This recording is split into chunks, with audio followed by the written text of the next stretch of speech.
Hey everyone, you're listening to the official podcast of 4playernetwork.com. Check us out at that address for everything you need to know about our community, monthly giveaways, and nightly live streams. You can even support us on Patreon at patreon.com/4player. And last but not least, you can catch the live recordings of these podcasts every single Thursday night on our Twitch channel. We hope to see you there. Enjoy.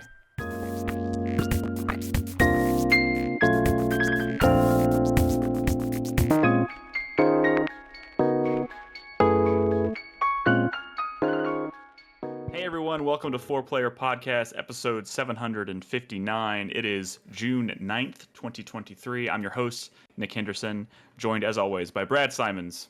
Hello. It is funny doing this right after doing the roll call, and then it feels like an echo in my head. Nolan's also joining us. Hello, Nolan. Hey, how's it going, everybody? And Christopher Davis. Hello. And we are here, as always, to talk about video games. It's been a big, or I guess we're kind of in the midst of it being a big week because we had Summer Game Fest yesterday, so we're going to be recapping that, all the news that came out of that show tonight, and trying something new for the first time tonight, which we'll set up a little bit later when we get to it. But we're going to be doing a little game. We're going to be doing some predictions for the Microsoft press conference or showcase, which is happening on Sunday. Which I do believe, Brad, I should have asked you this before we started recording, but you intend on co-streaming it and like commentating on Sunday? Yes. For that? Okay, cool. So I'll be there. I think Chris Davis said he'll be there. I don't know about Nolan or Crispy or what. I don't want to speak for anybody, but we will be live. We'll be talking through that showcase on Sunday, and that is of course followed by the Starfield Direct. We'll find all about Starfield on that day. So it's a big week, and of course I think we now know that it starts at noon Central, and that right. the 2 hours includes the Starfield Direct. The 2 hours includes the Starfield? I don't know about that. See, I was under the impression it was after that, and honestly, if it includes the 2 hours, I'm gonna be. Because think of it this way. No, it's 2 hours. I was over in the Xbox thread on Era, and I believe it's like 90 minutes for the Xbox showcase and then half an hour for Starfield, more or less. That's what I'm seeing. Okay, as long as, because I was under the impression the Starfield thing was going to be like an hour or something, and I was like, I would hate for half of the showcase to be all about Starfield. Not that I'm not excited to learn about Starfield, but like Microsoft or Xbox's showcases for the past 5 or 6 years, say what you will about them as a company right now, but like their showcases have been bangers as far as like just game after game after game for like sometimes 2 hours straight. So I don't want to lose that. I don't think Starfield plus another 90 minutes of stuff is 90 minutes, especially compared to how mid the rest of the shit's been. So 90 minutes is fine. I was worried that it was like going to be 2 hours and like an hour of that was going to be spent on Starfield, but that's neither here nor there. The point is, noon Central Standard Time on Sunday is when it starts. And we'll be live, we'll be commentating it, and of course we'll explain the rules for how these predictions are going to work. And it's something new that if we're trying, and we're going to see how it goes, see how we like it, and if it's something that we like, we're starting to think about Fantasy Critic for next year and ways we can introduce some new wrinkles to it to make it more interesting. If Carlos shows up, we can add a column for him, but if he shows up in chat. So more about that later, but we're also going to talk about Amnesia, the bunker tonight. Nolan's been playing Friends versus Friends, which I honestly don't know anything about. Is that actually what it's called? It's actually called Friends versus Friends. Oh, okay. I heard that was kind of I'm gonna defer to you then when it's time to say that. But yeah, big show tonight, guys. So let's just get right into it. Of course, I want to open with Fantasy Critic updates. There's been some stuff, not a ton, but we do have some release dates. We have no bids to talk about as of right now. No pick. What? Not right now. Fucking Nick. I just checked it. Underestimating the little guy. No. I said bids. We don't have any bids. There are 0 bids right now. There were last week. There was. Yes, Brett. Yeah, and we talked about them last week. Yeah, we talked about it. No. Because guys, we didn't know I know what I'm doing. I know what I'm doing. We have no bids. We have one pickup last week. Of course, we talked about the bid last week. Dave the Diver was Brad. Brad has picked up Dave I the don't even Diver. think we talked about it last week. It was No, so we like We under the did. radar. We talked did. about it. Oh, what did y'all say about it? Y'all were like, "Oh, this is hype. This is probably mine." Do you want to know? I thought about counter bidding on it because I have seen the game. It looks like it's pretty good, but I only have a couple slots left. Yeah, And I'm trying to be a little bit picky. And I Yeah. do think Dave the Diver is going to do well, but I have to It be does look super pretty picky with cool. him. Yeah. Yeah. I did watch the trailer for it because it was not a game it was on my radar, and now it is. So yeah, it does look very, very cool. So Brad, congratulations on picking up Dave the Diver. Thank we you. we also have some updates though, and I think this is going to be pretty common this week with release dates and stuff. So we have a few release dates that affect our current lists. For Chris Davis, Viewfinder got a surprise announcement for the release date. This didn't even happen during the Summer Game Fest showcase. They just shat it out. There was a lot of Twitter indie showcases since Well, then. it was part of the Day of the Devs, and then they Yeah, there you announced the go. release date after. Well, no. They announced the release date before the showcase even started, because Day of the Devs was after. So before that showcase even happened, they had already announced on Twitter that Viewfinder, not only does it come out on July 18th, it has a demo. I don't know if anybody here has tried it yet, but I have downloaded it. I'm going to try it. So maybe more about because actually there's several prominent demos that they've already announced, and I'm sure there will probably be more over in the coming days. So maybe 73. So next week might have quite a few demo impressions. Blasphemous 2, which is on Carlos's list, got a release date of August 24th.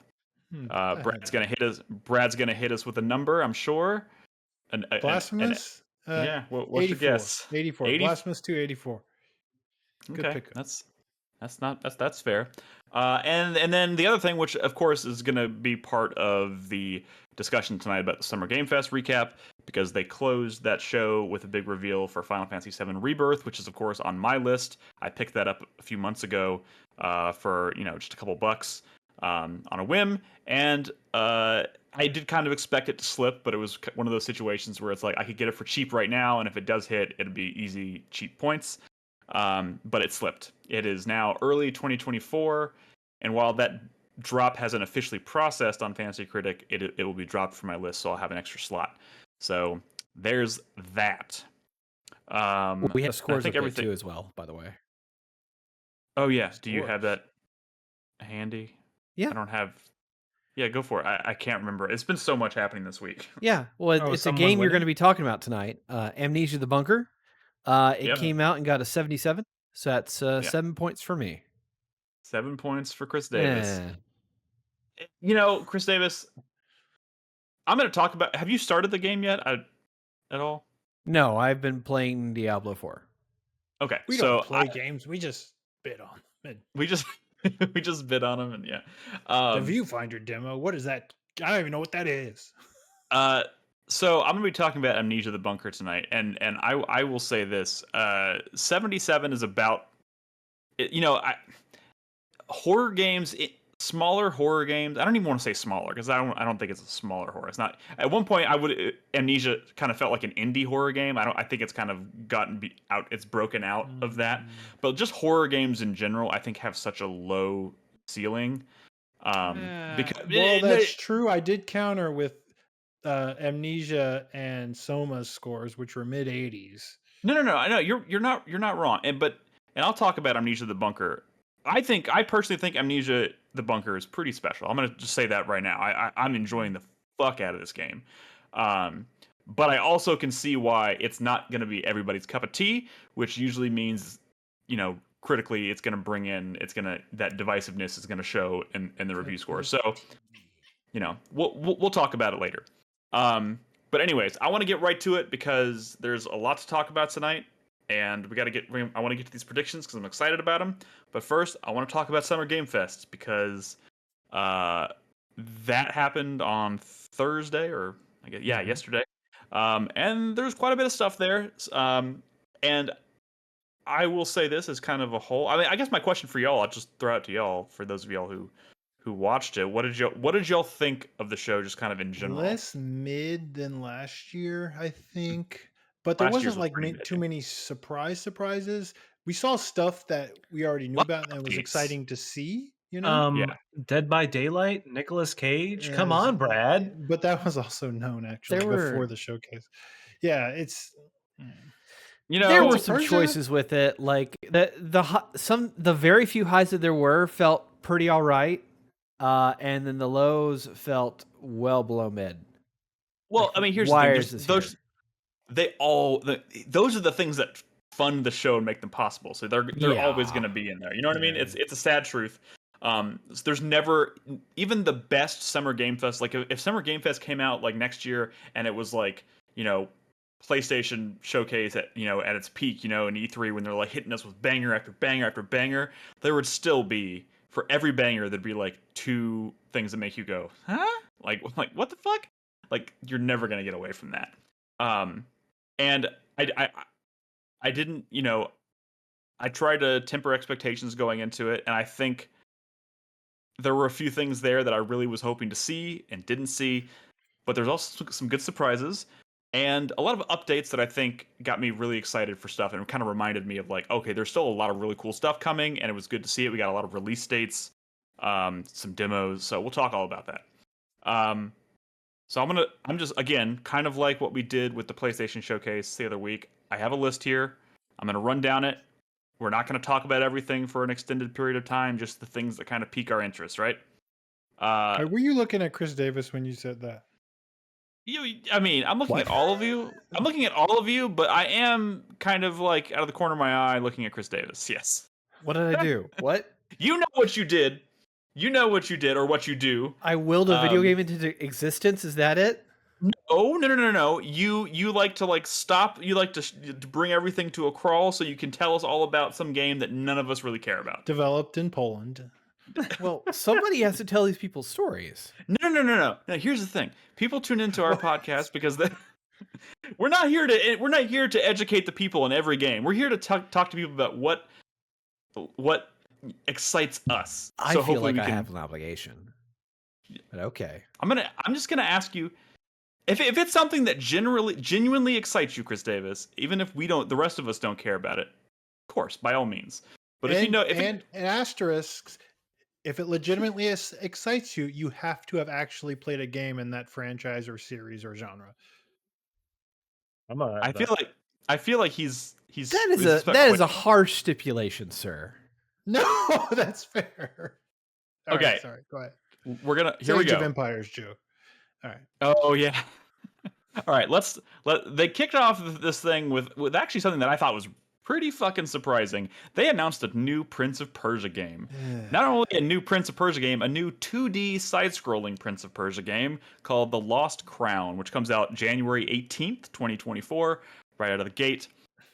What do you think, Brad? Brad's over here kind of like making faces. I ain't bidding on it. No, it could be cool. It could be cool. Can't- I mean, I have other things I'd like to say about how, this game in Persia, has a new, of course it's Use your words. I don't want to say it. I feel like it's slightly offensive that it seems like what's the over under on, oh, we have a new black protagonist, so this is also going to be hip hop infused. That seems a little, come on, Ubisoft. I mean, that was also, that happens a lot in trailers. I don't think that's the kind of thing you're going to be seeing in that game. No, I think that's going to be the game. But you know what I'm saying? It's like, dude, Prince of Persia has always had cool. Like when it's well done, that's cool. It's also a little like, come on, like this is like, I think the first black person in all of the Prince of Persia franchise, probably, right? And That's he's the new protagonist. And also, by the way, hip hop infused. Just seems a little like I'm going to be. Is this offensive? Because this seems a little. Here's the thing: if the game, you're right. There might be something there, but I do think this is more of a marketing thing. And when that game comes out, it's going to have a more traditional Prince of Persia esque soundtrack. I Because Prince of mean, Persia, at the as a same time, I'm not franchise, poo-pooing it. I don't even think that that's like a bad idea. It just seems like okay, who like I'm just rolling my eyes at the boardroom of people who whatever. Move on. The, hey, the game the game No, I does look mean pretty it's good. Could be symptomatic good. of a trend that's been going on for this announcement season, which has been very long in the tooth, pop music and stuff shoved into game trailers that really don't kind of I represent mean, but exactly what that's we're showing. No, that's not really what I was getting at. But I know what you're. Okay, what do you think? here's the thing. I just want to say it because it is the Prince of Persia. There's that Prince of Persia remake, right? That is in trouble, and they've kind of gone back to the drawing board. They even gave that game back to the original studio that made the original Prince of Persia game, and that we have that. So people were kind of had their eyes on that and thought, that's kind of what everyone's looking to for the return Yeah, of but that Prince of one's Persia. So that this was kind of a surprise. This was like a left field thing. It's cool to see Prince of Persia back and with an original title. So I don't know. It could be cool. Do We'll we see know what who's happens. developing this at all? Internal studio. I don't. Maybe Chris Davis knows. I But will it's a look it up. I will make an effort. But it's a All right. Metroidvania. Yeah, it could Yeah, be. that's It cool. seems a little. Oh, That's pretty it's cool. Montpellier. It could be like mid as hell Sorry, too. it's what? Ubisoft. Montpellier, the studio behind the Rayman games. Mhm. Oh, okay. Oh, That's Which good. adds a little bit of hope. Yeah. Yeah. Rayman games are Origins pretty and good. Legends. Mhm. Okay. So Okay, that was a okay. nice surprise. And then they went straight from that to the Mortal Kombat 1 reveal. We knew the Mortal Kombat 1 reveal was coming, or Yes. like they were going to do gameplay at this show. They gave us a really detailed look at it and kind of talked about Sorry, it. I will Crispy. say, It's not a remake of the original Mortal Kombat. we It's got actually we kinda got to see cool. kind of. I think it's a cool concept. Here's what I'll say: is I don't. I was watching this and I was like, I like me some Mortal Kombat, and this looks like some good Mortal Kombat. But you know what? This looks like some fucking Mortal Kombat ass Mortal Kombat. Yeah, I don't know what it was. Maybe it's because it's a new generation. This is the first original Mortal Kombat on a new generation of hardware. I was like, I feel like they're being really coy about this, and it sounds like it's been in development for 4 years. It's like I was kind of expecting it to be like one of those situations where like they show it and it's like, holy shit, because I think Street Fighter 6 kind of did that. It came out of the gate and people were like, damn, this looks like it. This has style like dripping out of it, like it's crazy. And not that I'm saying this looks bad. I think it looks Hip-hop great. infused. It was hip hop infused. Yes, I am calling this episode the hip hop infused show. But I was just like, I was just a tad disappointed because I was like, it looks pretty Mortal Kombat to me. But they showed this new feature that's kind of like I guess they're calling them cameo characters. So like when you Cameos, pick yeah. yeah, so when you pick fighters, you pick your base fighter, and then you pick a second fighter that serves as like Oh, they'll it's come like out when Marvel you vs. do assist. Capcom. yeah, I guess Yeah. your Mhm. assist. Yeah. And we didn't really get a lot of time to like really dig into that and what that means for gameplay, but I think it's a cool idea, a cool thing to introduce. Yeah. I think one of the and- reasons this doesn't look like it's been years and years in development is because I don't know if it has.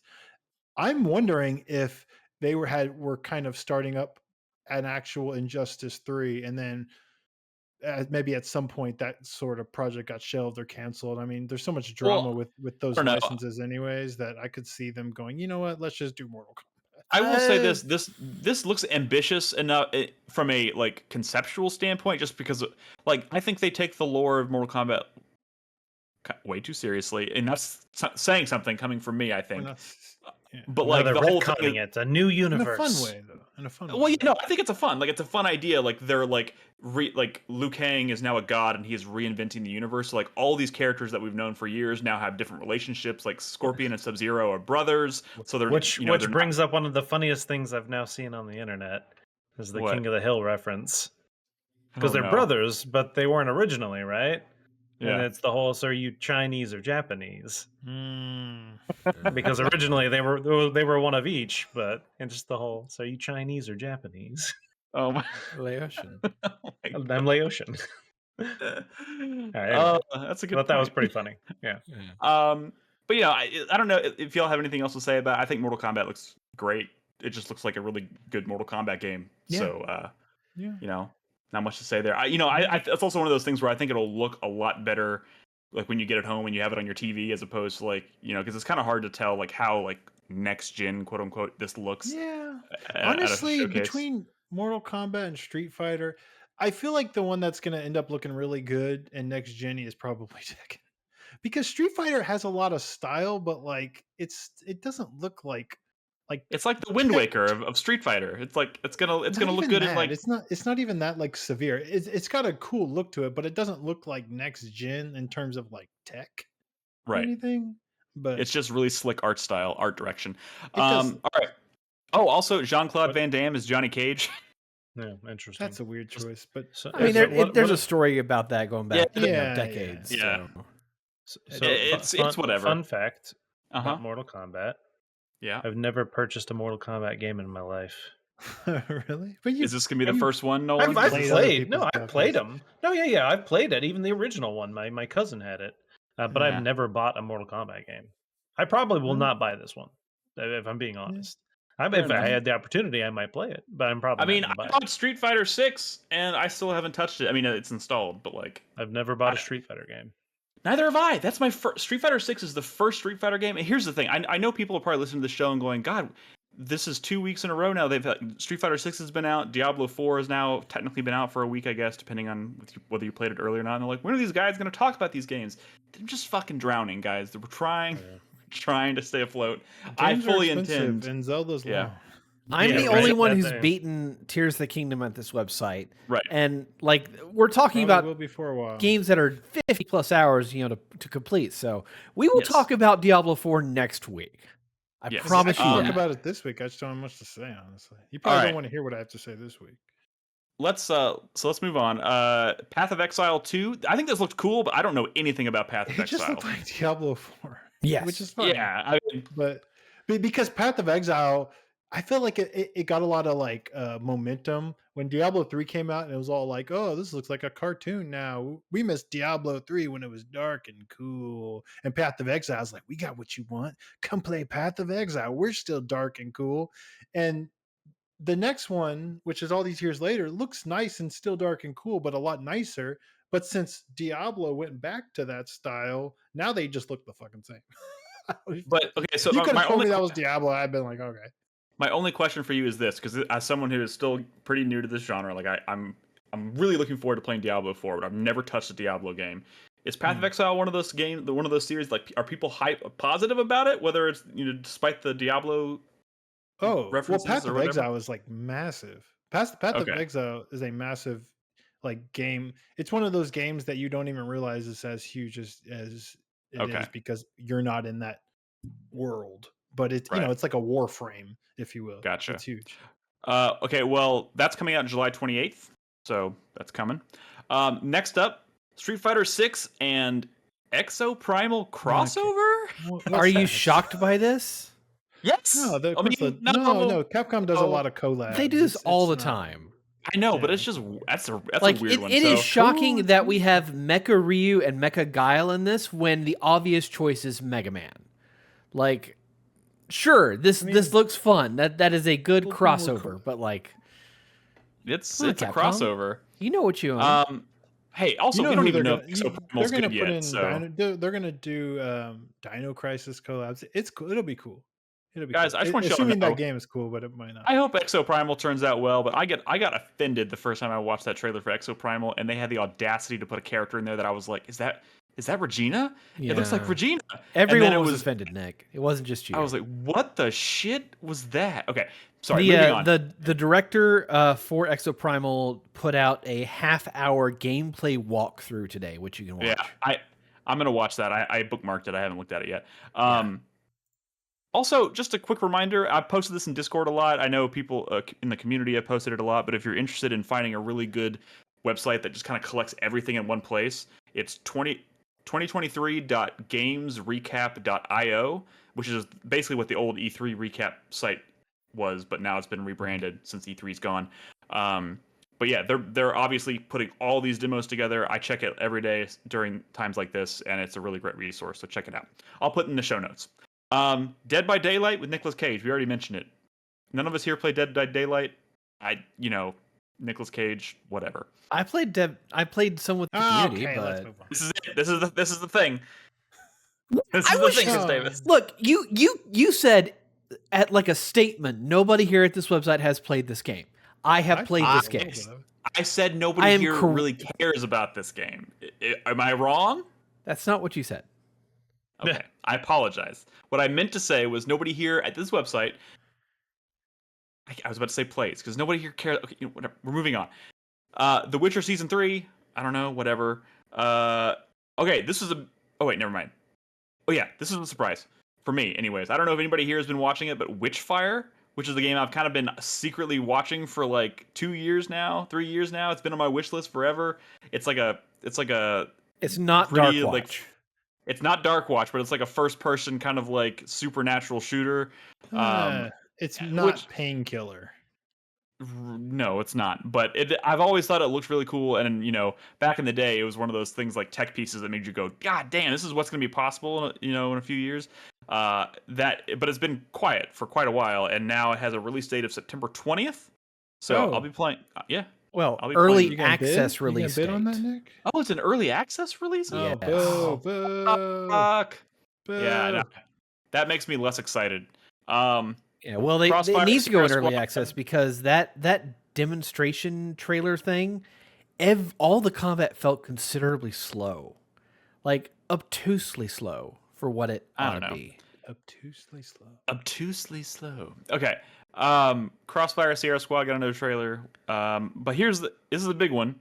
I didn't think we were going to see this at all. It's funny. I was listening to Kind of Funny doing their predictions, whatever, and they were all talking about fucking a new 2D Sonic game, and I was like, no way. Like, I was like, and then fucking Sonic Superstars gets announced, and that looks pretty rad. I mean, it's not like Sonic.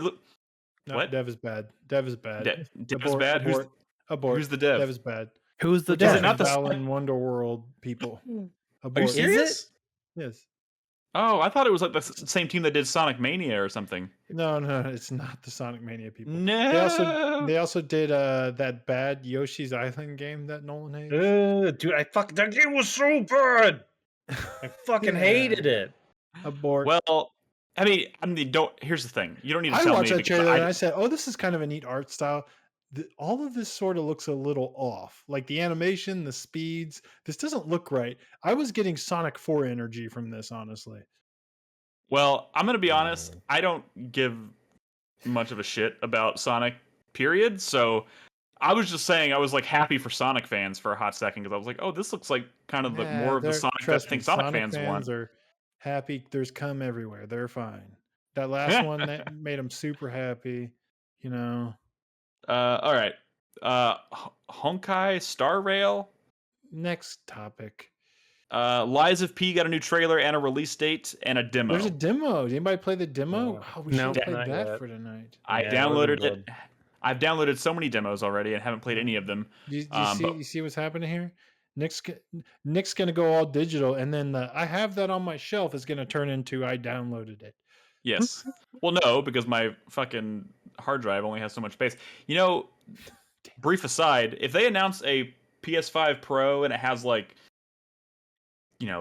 terabytes of data at least, or storage at least, that is the thing that's going to make me. You can. You upgrade realize that you can now. expand your PS5's I know. It just very easily takes all of Yeah. like 5 minutes if even. But I was looking at the SSDs that they were selling the other day, and they're like $250 for like an extra 2 terabytes of space. Well, Yeah, SSDs that's that are gonna 2 cost you. That's terabytes, yeah, they very- can get up very there. Fast, Yeah. fucking. If I know. you think they announce a PS5 Pro that's gonna have like a 4 terabyte hard drive, Yeah. it's gonna be like $800.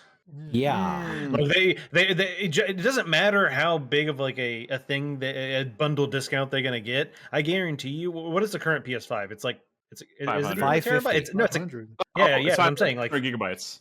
yeah, that's what I'm saying. So if they announce another one, max, I'm assuming it's gonna be as a terabyte max. All right. No, you're right. You're right. I mean, I am already contemplating it. I was looking at them with the intention of expanding my storage on my PS5 as it stands. I was just kind of shocked when I saw the prices.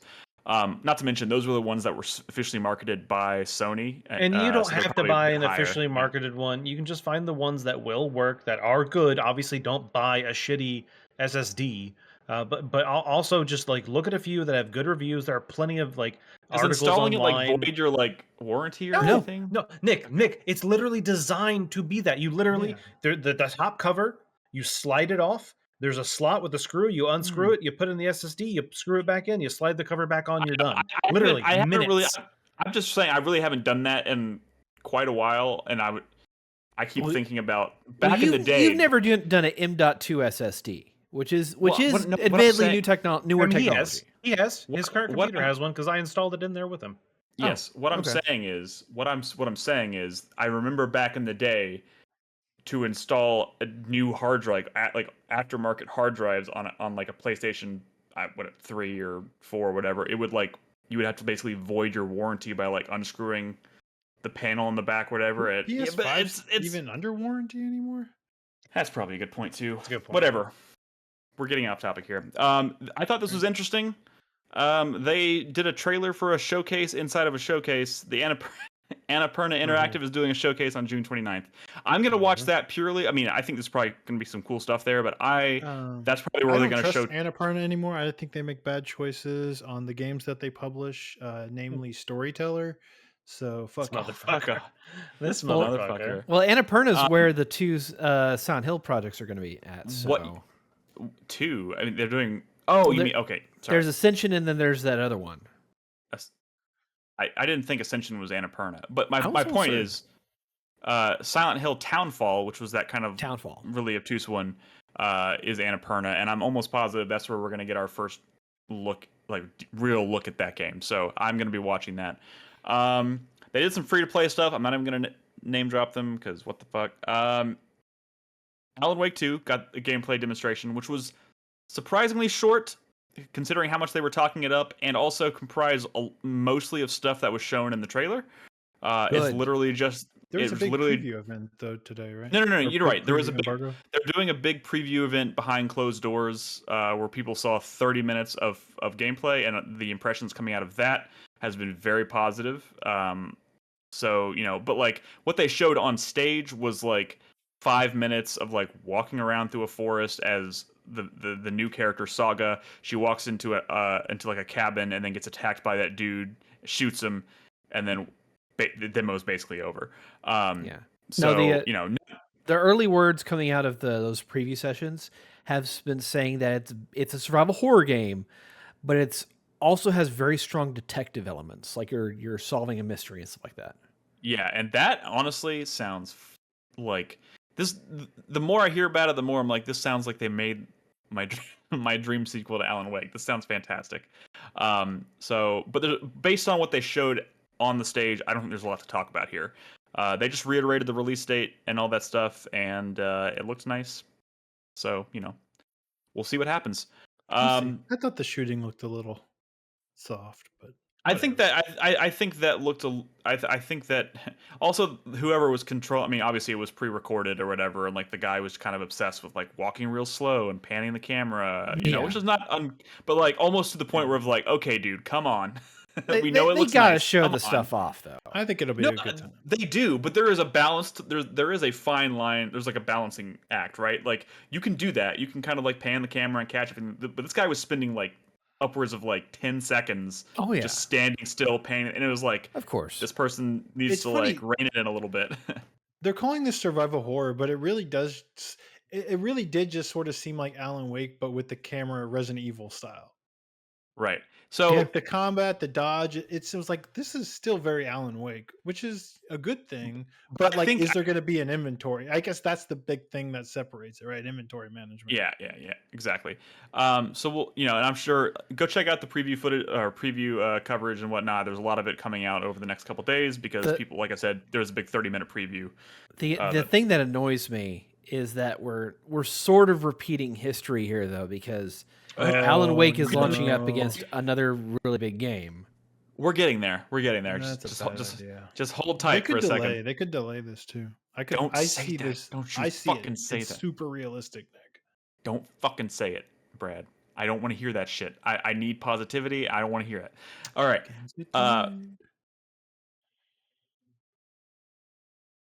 Shut up, Brad.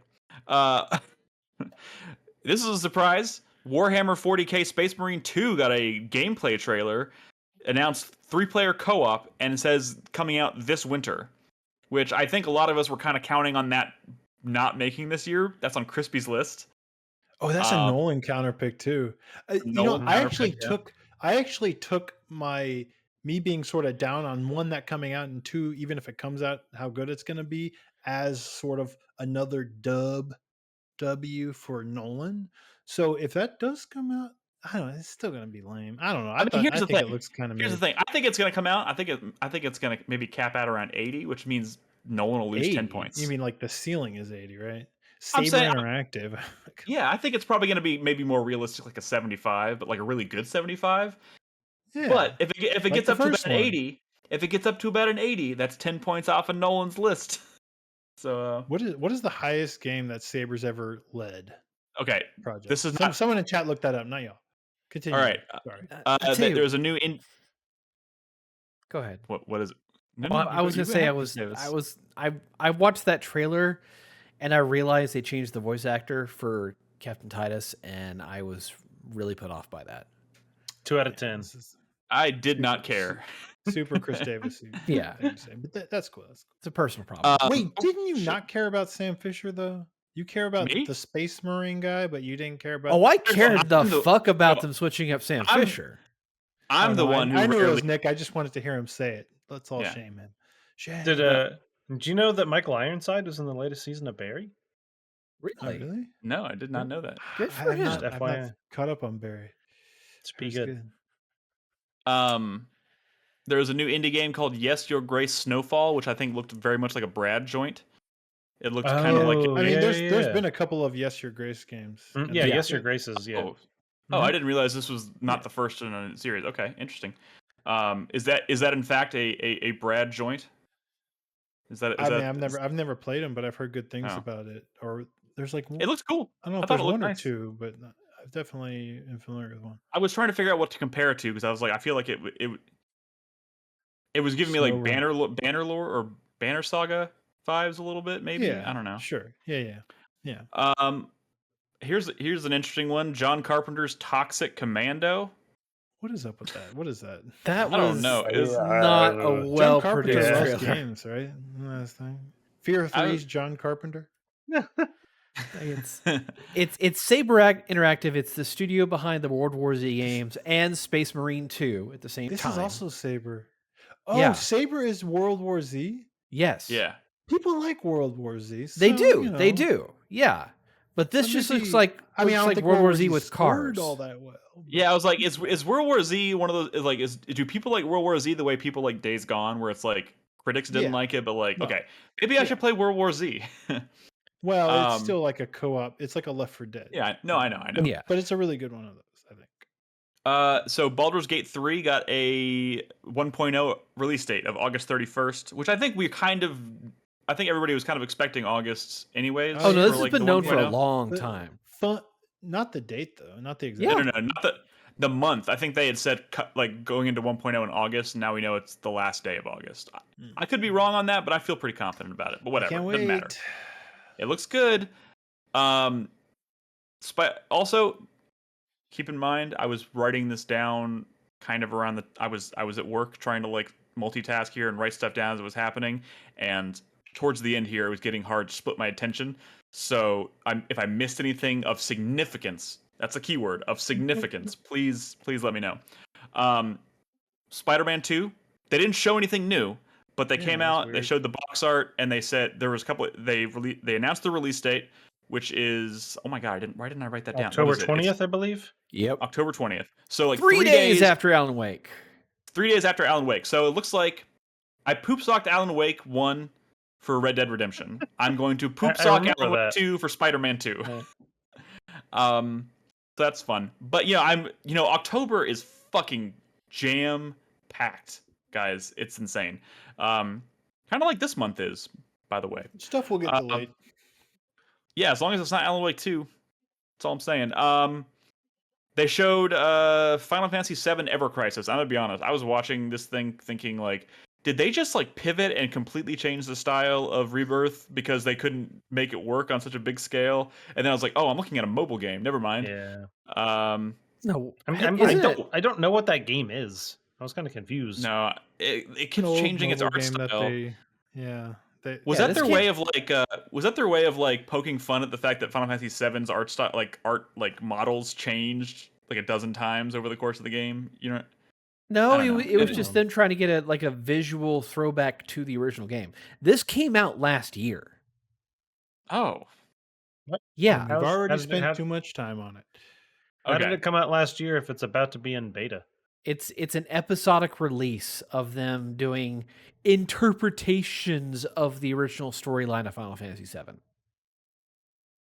Okay, that's weird. It's weird. I forgot to mention this. I got distracted with the release date of Spider-Man 2, but they did confirm something I thought was interesting for those who care. Brad, I know you probably don't, but they did confirm that Venom in Spider-Man 2, not Eddie Brock. I wonder who it is, Nick. It could I wonder if said- it's a certain friend of Peter Parker. Well, of course it's going to be a friend of Peter Parker, you fucker. Gwen the point Stacy. is, they did hint heavily that the story they wanted to write something that's never been done before in the comics. So like they're pretty much hinting that the person that is wearing the Venom suit as Venom in this game is someone who has never worn the Venom suit in the comics. You know, I before, bet it which was is the kind of person exciting. who had the symbiote at the end of the credits of the last Spider-Man game. That's happened in the comic books. I'm pretty sure.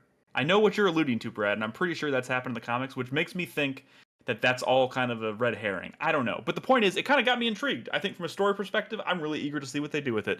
But I just wanted to put that out there so people could be like, could stew on it. We got a new trailer for Banishers Ghost of New Eden. Terrible name, but it's that game from... Don't oh my nod. god. Don't Nod, thank you. Mm. Which looks a little bit more like an action game than anything they've done in the past. It wait, seems like a they've done successor action to, games? to Vampire. Oh, you're right, Brad. They did do Remember Me, right? Is that the same team? And Vampire. Oh, they did Vampire too. Never mind. I take everything I back. mean, you know, forever a 77. Forever 77. Although, I mean, I think this looks pretty interesting, but you're right. It's probably not a safe bet for points wise. We got a trailer for something called Under the Waves, which looked nice. I didn't actually see this, but I caught the end of it because, like I said, I got distracted. There was a Twisted Metal scene from that new show. You didn't watch it? No, I haven't watched it. Oh, boy. you boner, dude. That's Tell like me the about most undescribable. Who you watched it, Chris Yeah. Davis? Yeah. I watched it too. It was It's Un- Anthony Mackie and what's his Will Arnett name? is- I Will Will could Arnett Arnett. is explain the scene to voicing, you, and you yeah. wouldn't believe me. You would Fighting- say you were Yeah. lying to me. They're would bet all of your fighting in points. a abandoned casino, and then they start singing along to some music. Okay, Mid-fight. No, so- no, music? no. Sweet Tooth says Some no. music? No, stop it. You're bad at setting this up. Let the Sure. Twisted It was- Metal it- Pro. Brad, you know the song, right? Yes, Sweet Okay. Tooth says, "Let me put on some kill music," and puts on the thong song. Starts Cisco. singing along. Yeah, by Cisco. Starts singing along with it, and the only thing that stops him from killing Falcon is Captain America, Anthony sir. Mackie.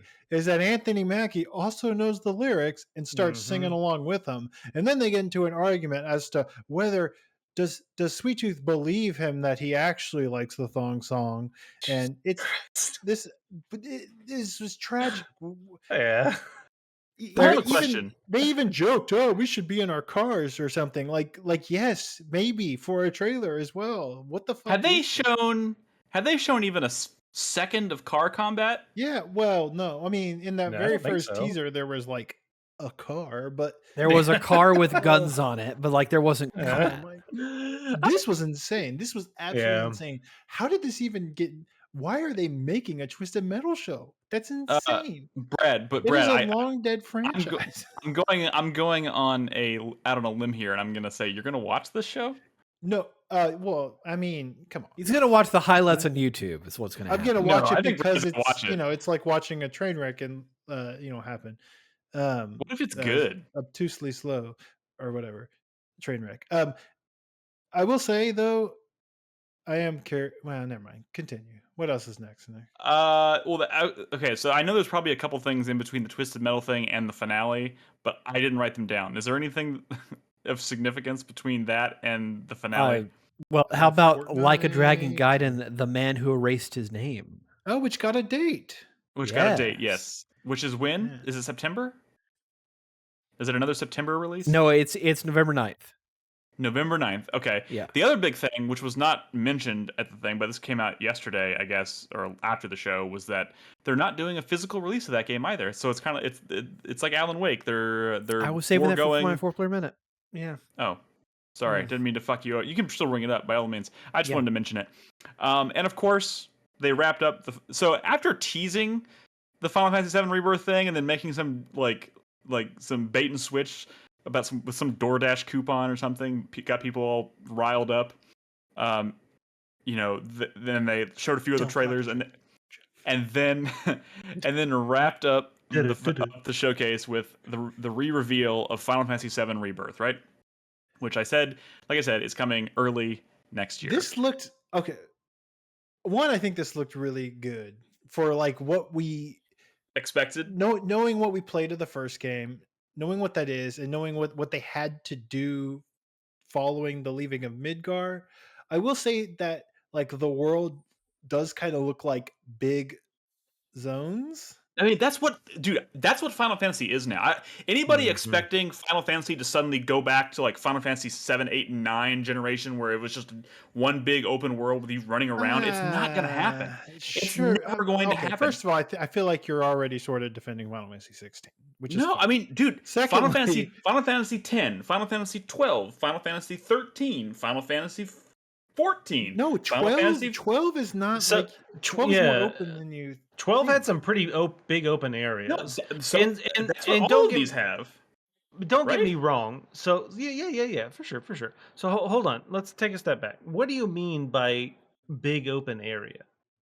Because like in Final Fantasy 7, there were big open areas that there was nothing in them. Yep. No. How should I say this? So you have big spaces in like in the first game, Midgar or the first remake, right? You had like little tiny areas get blown up huge for the remake, right? Which makes Right. sense because the size scale, modern, more realistic, right? But Midgar is also very I feel claustrophobic. like all of that space outside of Midgar, going to Calm, going to the Serpent, going into like that is gonna be not like it's not gonna feel like a scale that is appropriate to like say the size of Midgar, the more realistic scale. I feel like that's gonna feel like a lot smaller. I'm saying I don't think it's gonna. I think the walk to Calm is not gonna take that long. No, I don't. No. Yeah, I How think long this did is it gonna take be in the game?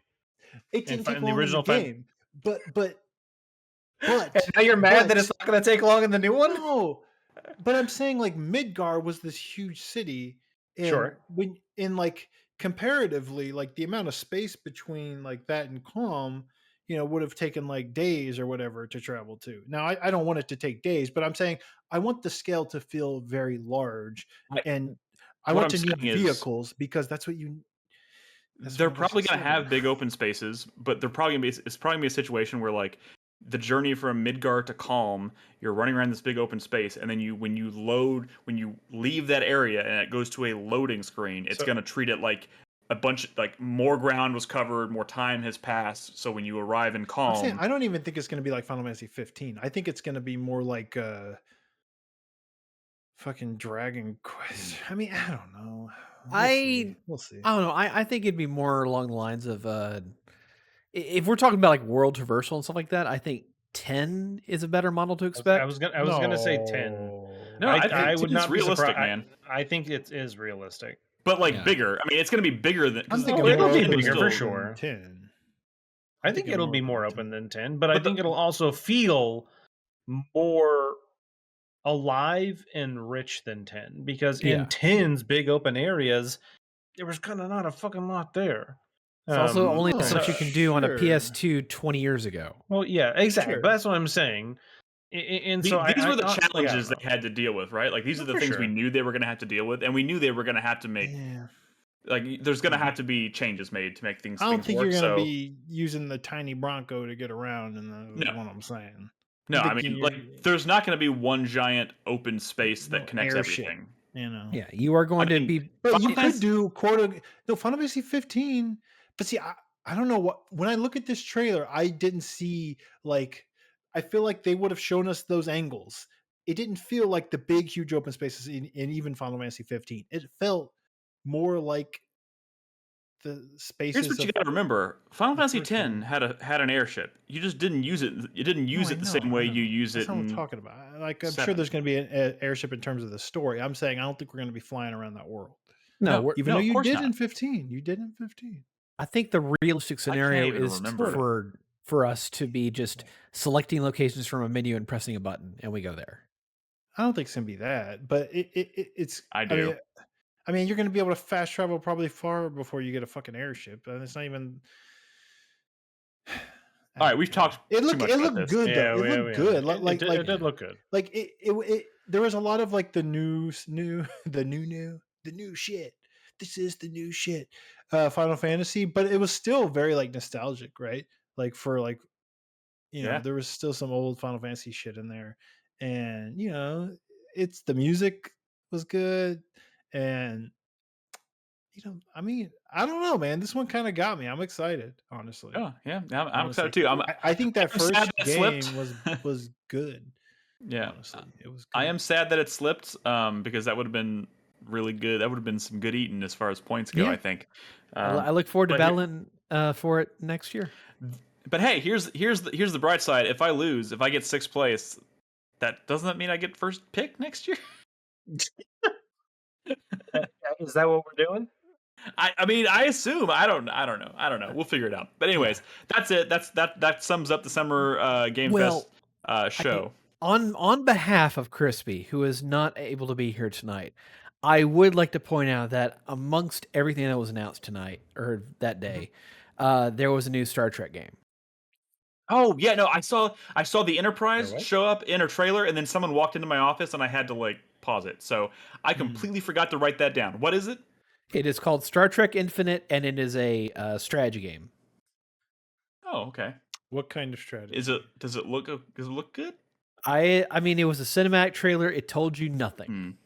Gotcha. Do we know who's working on it? Nimble Giant.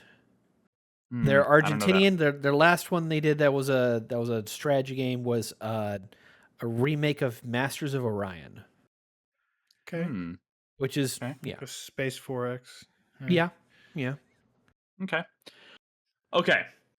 So, like I said, that kind of sums up the Summer Game Fest showcase. There's some good updates. There's some cool stuff to see there. Go check it out. Like I said, that recap site's It a great wasn't all resource. space horror this year, which was good, right? That's true. There was a lot of that last year, huh? Okay. So, Brad, I'm going to let you lead this segment because we are going to do our predictions for the Xbox showcase, which again is happening on Sunday. If y'all want to tune in and watch with us, we'll be doing commentary. It starts at noon Central Standard Time. So join us for that if you want. But right now, What's that Brad, in I want you Eastern, to- Nick? That'd be 1 p.m. Nolan. Oh, For those of us on the East Coast.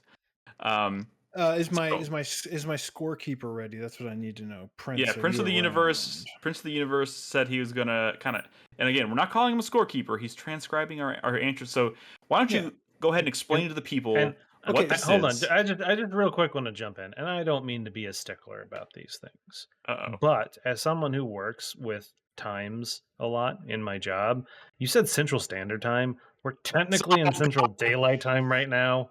Okay. For one I'm more not year, wrong. and then it's gone. I'm not wrong.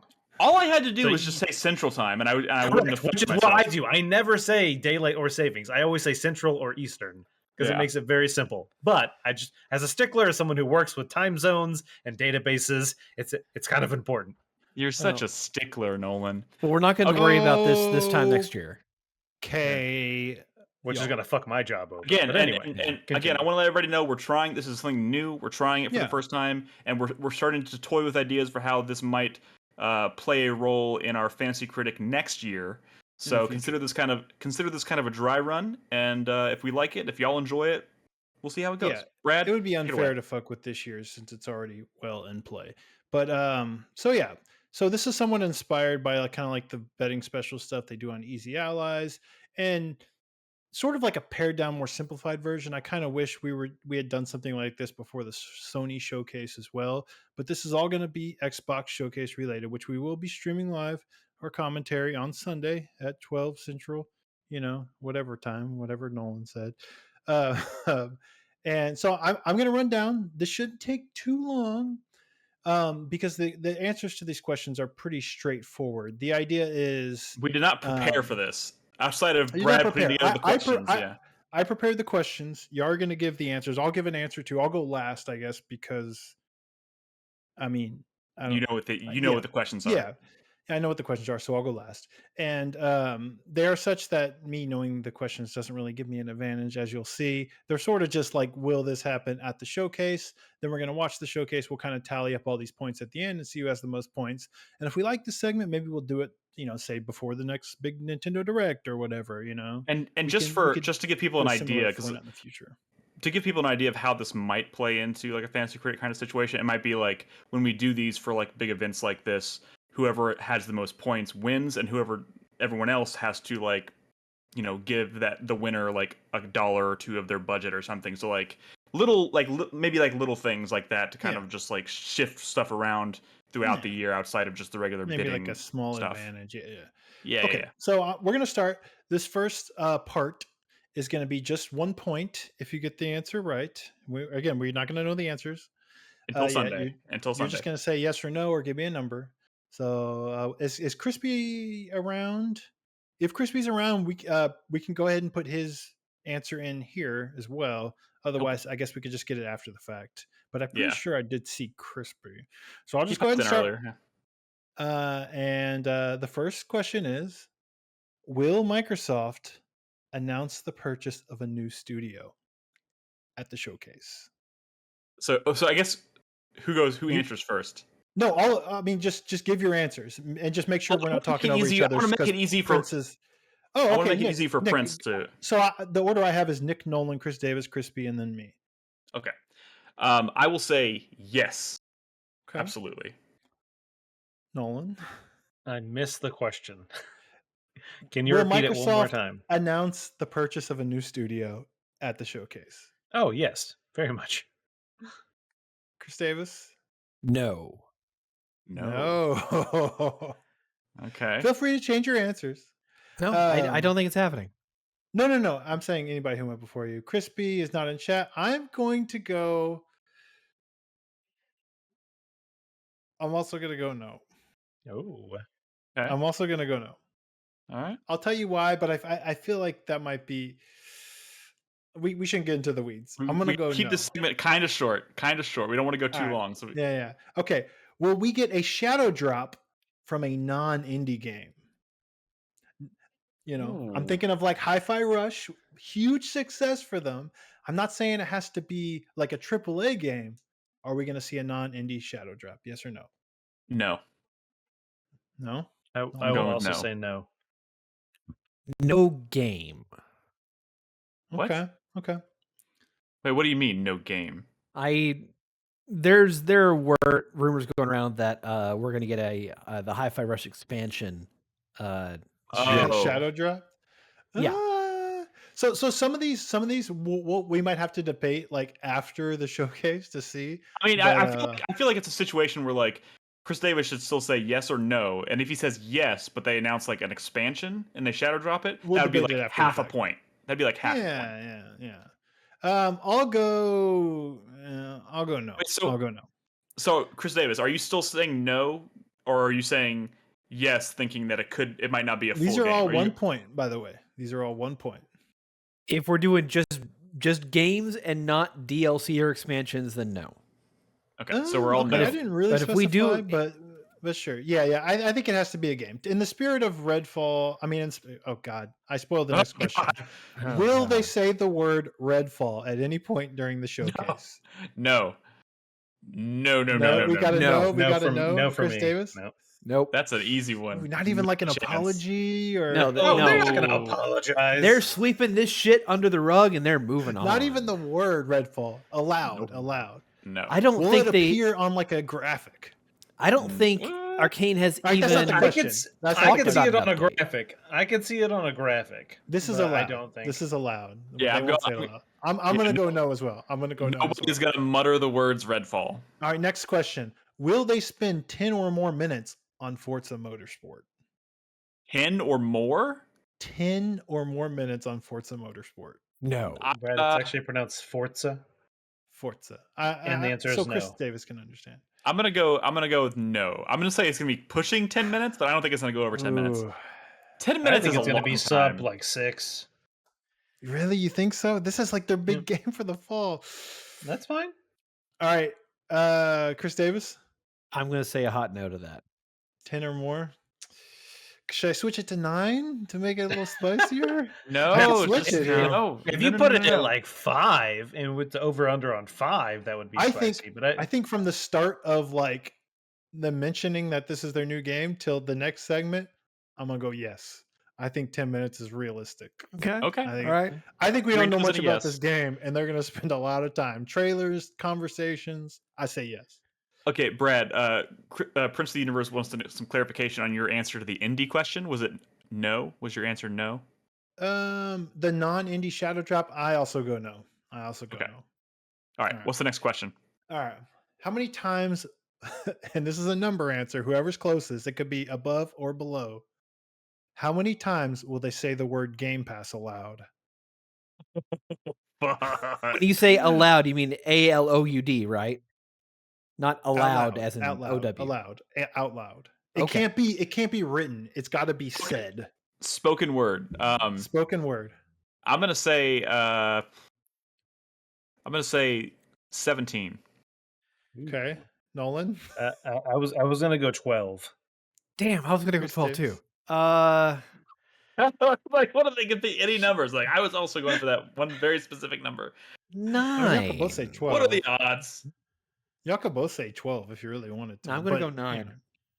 9. 9? Okay. That's... I'm gonna go. I guess I'm gonna go 14. It's gonna be close. No, I'll say 23. Just in case. So you do I don't wanna realize be this too means close. somebody is going to have to be tallying these on Sunday, right? Somebody someone needs to will. be. Somebody will. Somebody on this podcast who's there needs to be like no one. There will be. It's not like we have to catch it live. There will be a VOD. So all right. Okay. Phil Spencer wears a T-shirt from a third-party IP. Yes or no? I'm gonna go no. I'm also going to go no. No, I think his t-shirt days are really behind him.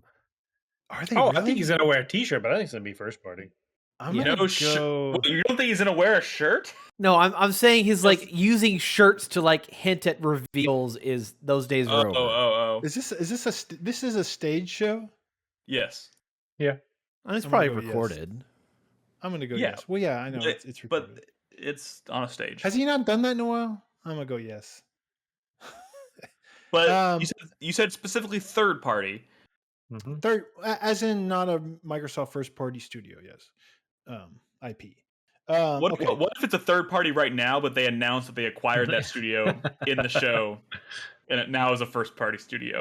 What if it's teasing the acquisition as of a we saw with third-party the studio? Activision thing, just because they announced it doesn't mean it's gone through. So technically, it would still be third party. Yeah. Okay, we'll deal with this as it. They as it definitely happens. did not buy it during the showcase. I'm pretty sure if they bought it, they already bought it. But anyway, besides the point. Moving The on. SEC All right, would I'm have gonna things modify to say this about next that. one.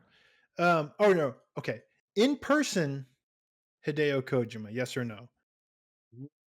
No. You know, Last year, he was in a video, right, saying that he has a new project with Microsoft, cloud-based or whatever. My that's question right. is, will he be there in some form? Oh, But you said in person, though, not be there in some person. form. Oh yeah, physically Yeah. in some form. Yes, I mean, that's yeah. different from I mean- some I form. mean, Physical form. Technically, it counts if they pan over and he's in the audience. He's in. Well, that's LA. still fine. You said he's there, unlike the He's there. Sony He's one, there.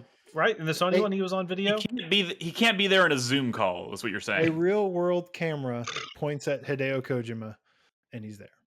I mean, I will say this. The fact that he didn't show up at Summer Game Fest to jerk off Jeff Keighley makes me think he's not there at all. Yeah, Death Stranding 2. I was actually kind of expecting to hear about it. Honestly, Death Stranding 2 kind of feels like a Game Awards thing to me. Like, maybe we'll hear more about that. So I'm gonna go with no. But he has an announced game with Microsoft. No, I know, but I could see them talking about it. Announced project. With like a trailer and then having like him on screen for like a Zoom call, like introducing it or something. So we got 3 no's from y'all. You got to realize Kojima would have to fly across the country, which means he would have to have across the planet to be at this thing. So I don't think he would do that unless he had a lot to show. And I don't think we're at that stage. I'm gonna go no. We got to speed this up. I gotta go no. All right. I'm gonna go no. So we're all no's on that. Besides Crispy. I'm a no. Next question. Double Fine announces a new game. Yes or no? What's the last game they did? Oh, Psychonauts 2. Psychonauts 2 came out. It's been a couple of years. Announce a new game. You know what? Oh God. I'm gonna say yes. I'm gonna say no. I'm also a yes on this. I'm a yes on this. I want to say yes. I'm gonna be the naysayer. I'm gonna say no. 1 no, 3 yeses. All right. I'm gonna speed this up a little bit. Fable, which will be shown. This is assuming it's going to be shown. Assuming it's going to be shown. 2 Fable questions. 1: Will Fable feature multiplayer elements? Yes. Ooh. I hate it, but yes. Do you have some insider trading I'm not aware of, or are you just saying yes? We know that Fable's going to be there based on strong rumors. We know nothing about it. I think no on multiplayer.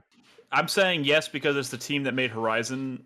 Oh my God! Horizon. Someone keep talking. So there it can Horizon. Be.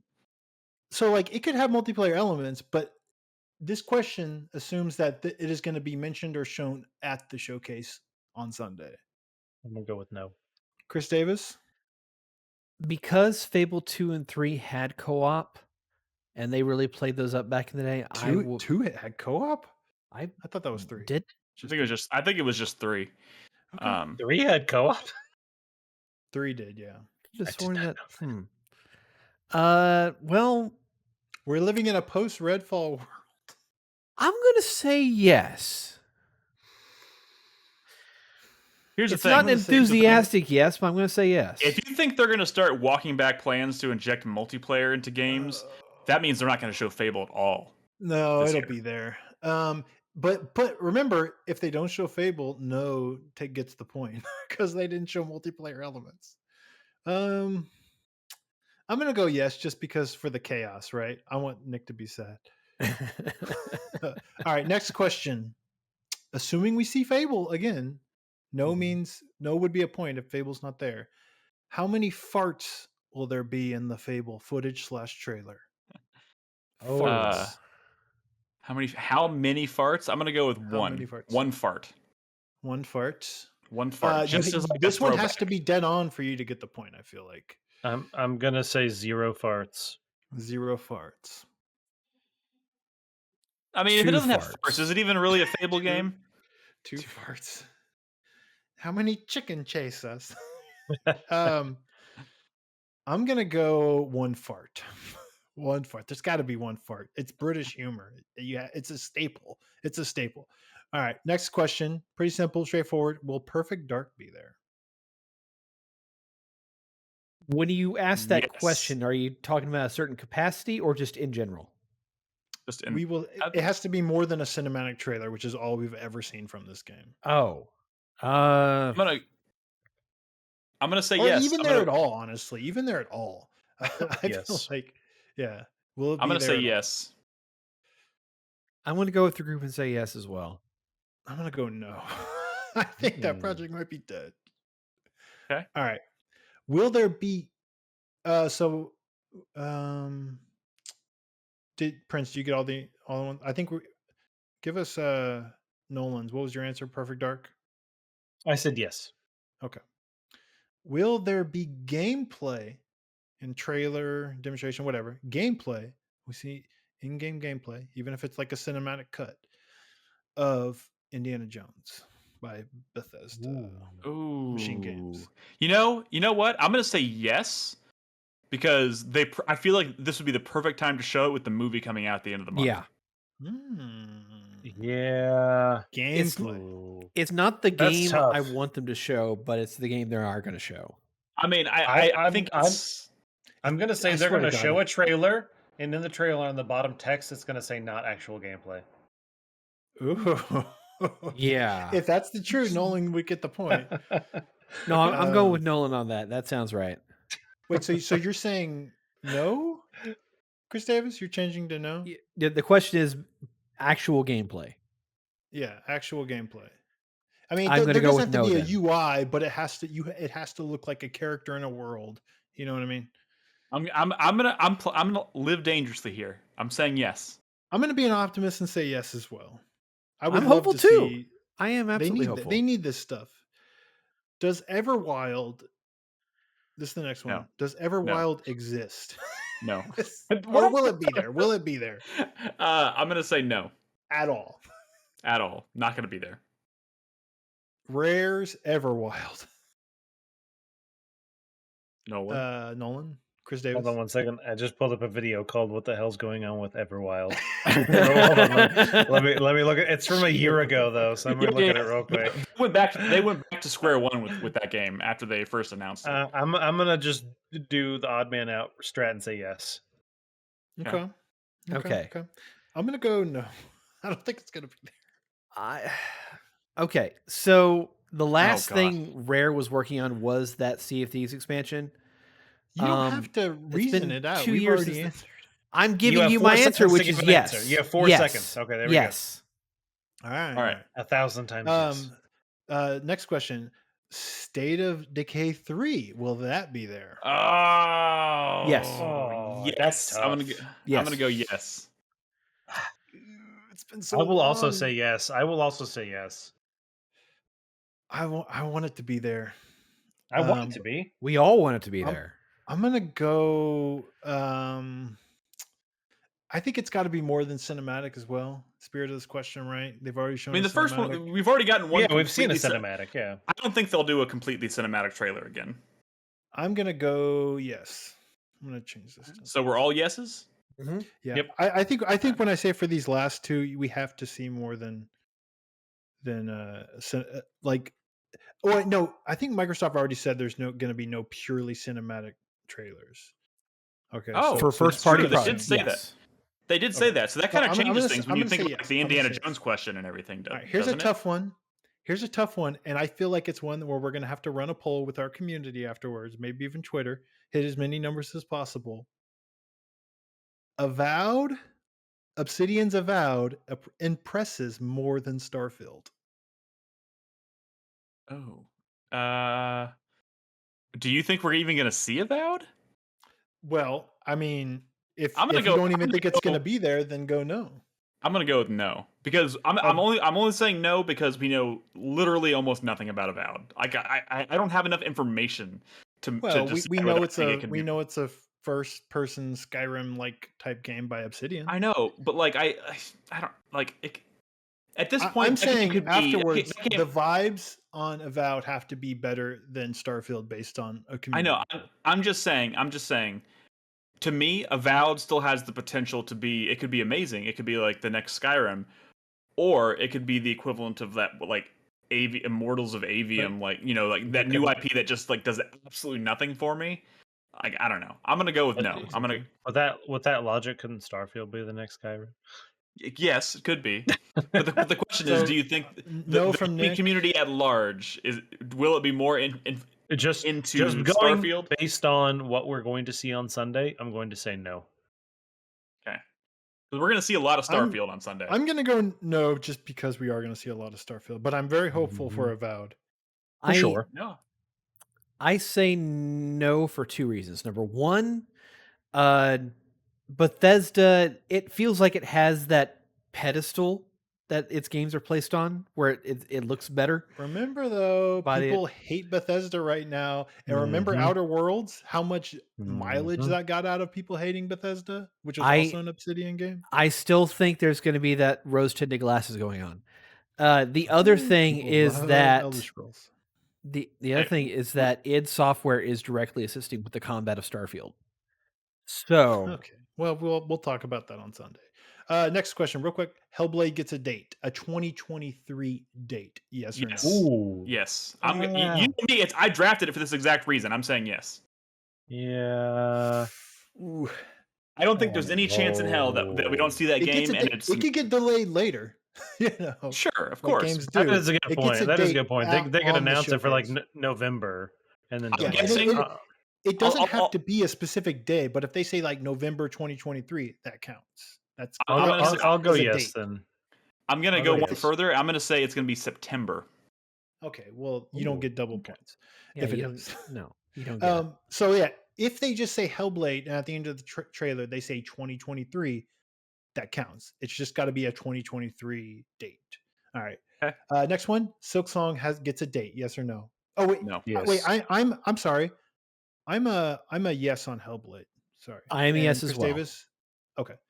Silksong gets a Yes. date. No. I think it will. Does Silksong exist? I think we had true. I don't think we had date. We at most we I'm get a gonna go. year. I'm gonna go. Yes, we get a date. My original question was, does it get If Shadow it just says 2023, does that count? No. Silksong needs a specific date because Okay. the question for Hellblade was, does it get a 2023 date? Silksong, does it get a date? I guess. Like date. Like month, day, year. Like it needs like the full. Yes. Yeah, I'm gonna go no. I wouldn't be put past him to just say 2023 or like winter 2023. Yeah, I'm gonna change mine. I'm gonna say no. You're gonna say no. Okay. Yeah. So two more before our quick lightning round. Todd Howard says or references the meme, "See that mountain? You can go there." Yes. I'm gonna go with yes. See that planet? You can go there. Yes. That would yeah, count. that's a That reference. would count. It's a reference, It's a yeah. reference. Yeah. Or I'm he's gonna gonna go. what if he makes a reference to the other meme? Like it just works, you know? Well, no, this I is know. specifically since I feel like the scope of Starfield is like a big thing. I'm gonna say yes. Chris Davis? Okay. Yes. Okay. Also, one more numbers question. I should have done more numbers questions. Oh, Prince is asking about Starfield, whether it's, Nolan is a yes or no. For See that the reference, Yes. it is Todd Howard, so he probably will. So I think we're all yeses on that. He's gonna be all Yeah. smug about it. All right. How In a many leather games? jacket. Will Todd Howard wear a leather jacket? Sorry, keep going, Brad. Yes, I vote yes. One question here before we start our lightning round. How We do the many lightning round after games? the break. How many the Yes. lightning round will go quick. We're Wait, almost at lightning like round. an hour and 20 minutes. Oh, I see it. Okay.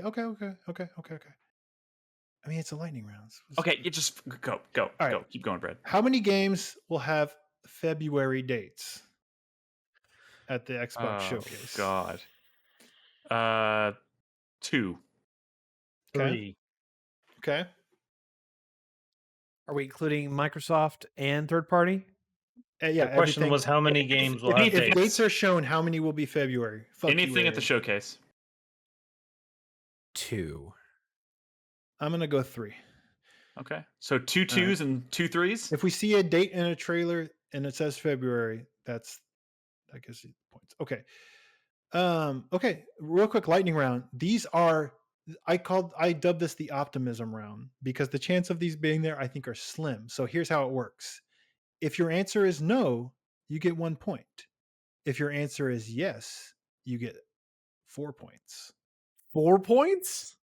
4 points if your answer is yes. So if you say no and it's not there, you get 1 point. Yes. But if you say yes and it's there, you get 4. But if you say Yep. yes and it's not there, you get 0. Yes. Okay. All right. Fire away. Y'all ready? Yeah. Prince, pay Yes. attention. Killer Instinct, new Killer Instinct game. No. No. No. I'm gonna go yes. No knowledge. Feels like Okay. the time is right. A Banjo-Kazooie game.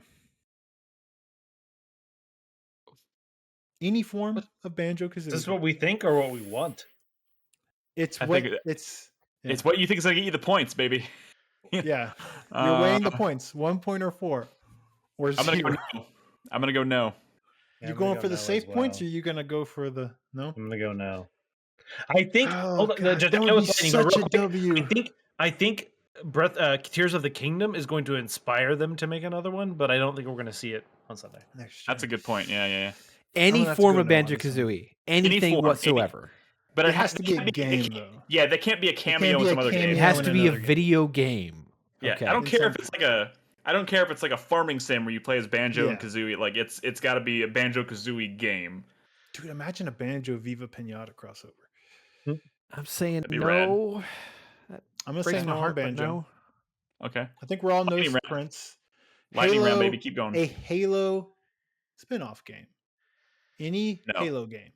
No, Any Halo game that's not infinite. Yes. no. Yes. All right, no one's going for. Nolan's yes. Chris Davis is yes. I'm gonna go yes just for the points. See, the 4 points are juicy. I was debating 3 or 4, but it has to be enticing. All right, I'm going Okay. no. A Platinum Games collaboration. This has to be like a real Platinum Games game at the showcase. Yes. I'm gonna also go gonna yes. No. I'm gonna go yes. I was originally gonna put Scalebound coming back, but I knew that would be easy This notes. motherfucker. I'm gonna go yes on this. Okay. All right, next one. Nolan, check your Google feed. Okay. Final Fantasy IX remake. Yes or no?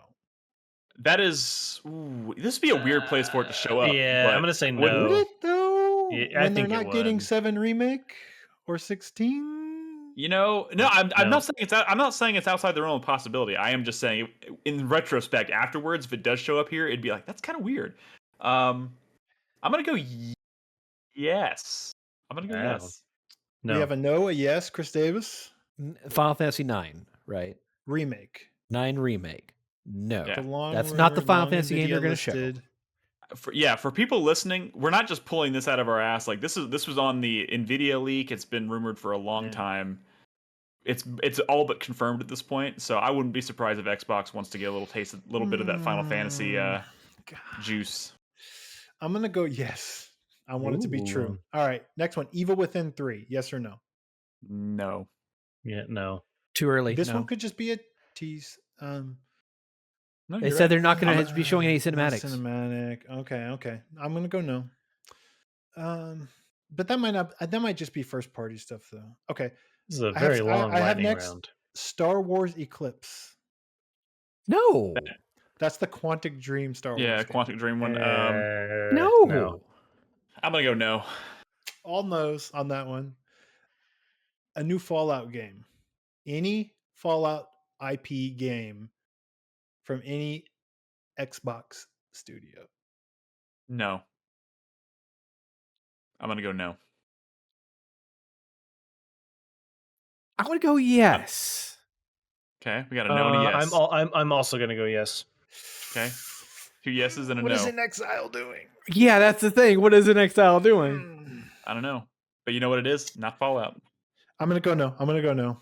And, 2 no's, 2 uh, yeses. The next Witcher game No. historically has shown up at Xbox.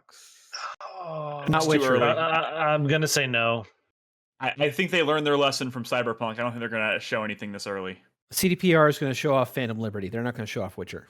So no. Yeah, that's true. Yeah, I don't think they're gonna What jump is the gun Phantom on. Liberty? Oh, that's the Yeah. The DLC for I'll the go with no. expansion. I'll go with no. Just throwing them out there.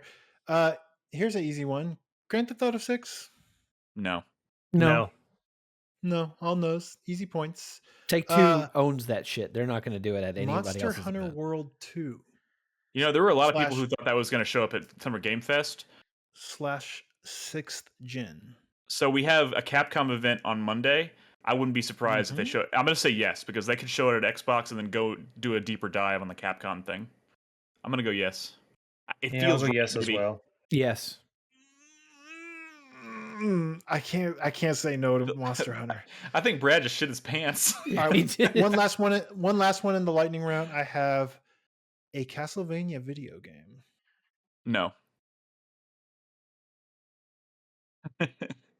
Not this year. No. Yes. We got this year's one. It's called Dead Cells.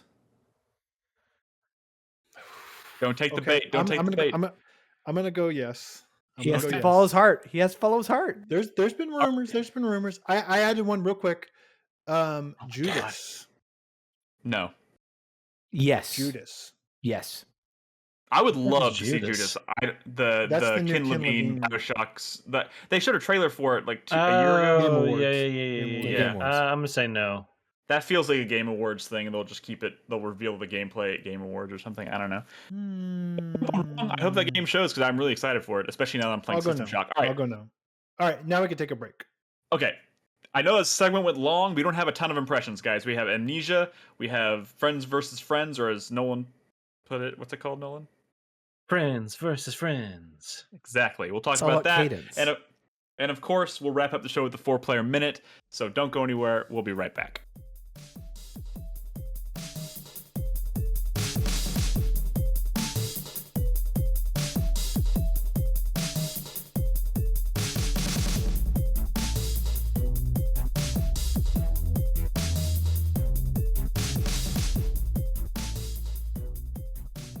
Welcome back to the show. All right, that first segment went a little long, but we don't have a ton of impressions, so we're gonna jump right in.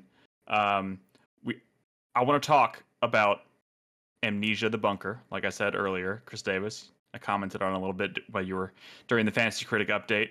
I have now played about 3 to 3.5 hours of Amnesia: The Bunker, and this game is pretty cool. I know. Here's the thing. Carlos is pretty hype about this too, and I can't tell if it's real or if it's just Carlos being Carlos. No, but I'll say this, dude. I've gotten lots of, sir, this is a Wendy's DMs from him about this game. So I think he's legitimately excited. Yeah. So if that is the case, I share in his sentiment. This is such a refreshing take on this franchise. Again, I will say this: I can totally see why it's kind of divisive. Because it definitely is skews expectations. If you're a fan of Amnesia, it skews expectations in a lot of ways. We've heard a lot about this leading up to it, and Frictional has talked a lot about how this game is very different from previous Amnesia games. But like I don't feel like I really grasped that until I started playing this. Because so much of what has defined Amnesia for me over the years has just kind of been the vibe, right? Like I don't typically think of mechanics when I think about Amnesia. It's really just about creeping around, finding clues, solving some, obtuse puzzles, avoiding contact with some kind of creature that kind of drives you insane, right? There hasn't really been a lot of ways to like directly interact with the world or interact with the monster per se. I mean, Interacting with the world, the physicsy part has always been a staple for this developer. Right. And there was sort of like light and dark play, with like lighters and lamps. Right. Or, I'm just saying. I don't really think, and historically speaking, to me, anyways, Amnesia has never felt like a mechanics heavy or a mechanics first kind of game. It's kind of been playing it for the vibe, playing it for like these really creepy systems. I think maybe the word you're trying to say is it doesn't seem like it never felt very systemic, and this one kind of does. I think it really does. So like this game, unlike any Amnesia game or any frictional game really that's come before it, it's designed so they've designed this map that is very freeform and very so. Somebody in chat when I was streaming this the other night said this reminds them very heavily of like Resident Evil 7, in that like you have this you kind of have this central area and you have this layout, you have this map, you can see all the different sections of. So in Resident Evil 7 it was the Baker mansion, right? And you can kind of access the whole thing. You can kind of see how it's laid out, but it's about kind of like navigating it and figuring out how to access it. So it's not linear. It's not funneling you in a particular direction. It's all about exploration and then doubling back and trying to kind of expand outwards, right? So it's built very much the same way. And then fucking cat. And on top of that, so for those who aren't aware, like this game takes place during, I think, in 1916 during World War One. You're in a World War One bunker.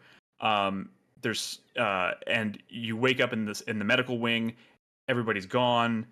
There's some, you kind of venture out to see what's going on, and you're totally alone. All the lights are out, and the entrance to the bunker has been like caved in, right? So you're essentially, and like when you first kind of walk into the main area, you can see the exit, and it's like caved in, and the entire point of the game is to like navigate this big map, this big kind of like maze in the dark, to essentially find something you can use to blow up the exit so you can escape.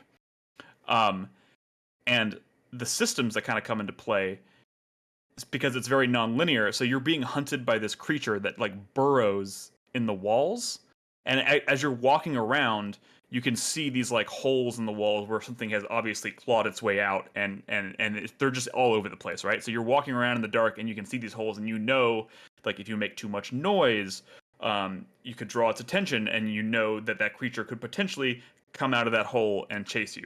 So we're kind of got like a situation with the xenomorph from Alien Isolation. Yes. Okay. That was very much the next thing I was going to compare this to, was Alien Isolation. No, it is, absolutely. I obviously adored Alien Isolation. I don't feel like there's been a lot of games. There may have been some games that have like tried to capture the intensity of Alien Isolation, but I think more often than not, they don't really succeed. And this is not. Carlos was in chat watching me play this earlier, and he was talking a little bit about kind of like the differences between the xenomorph in Isolation versus the monster in this.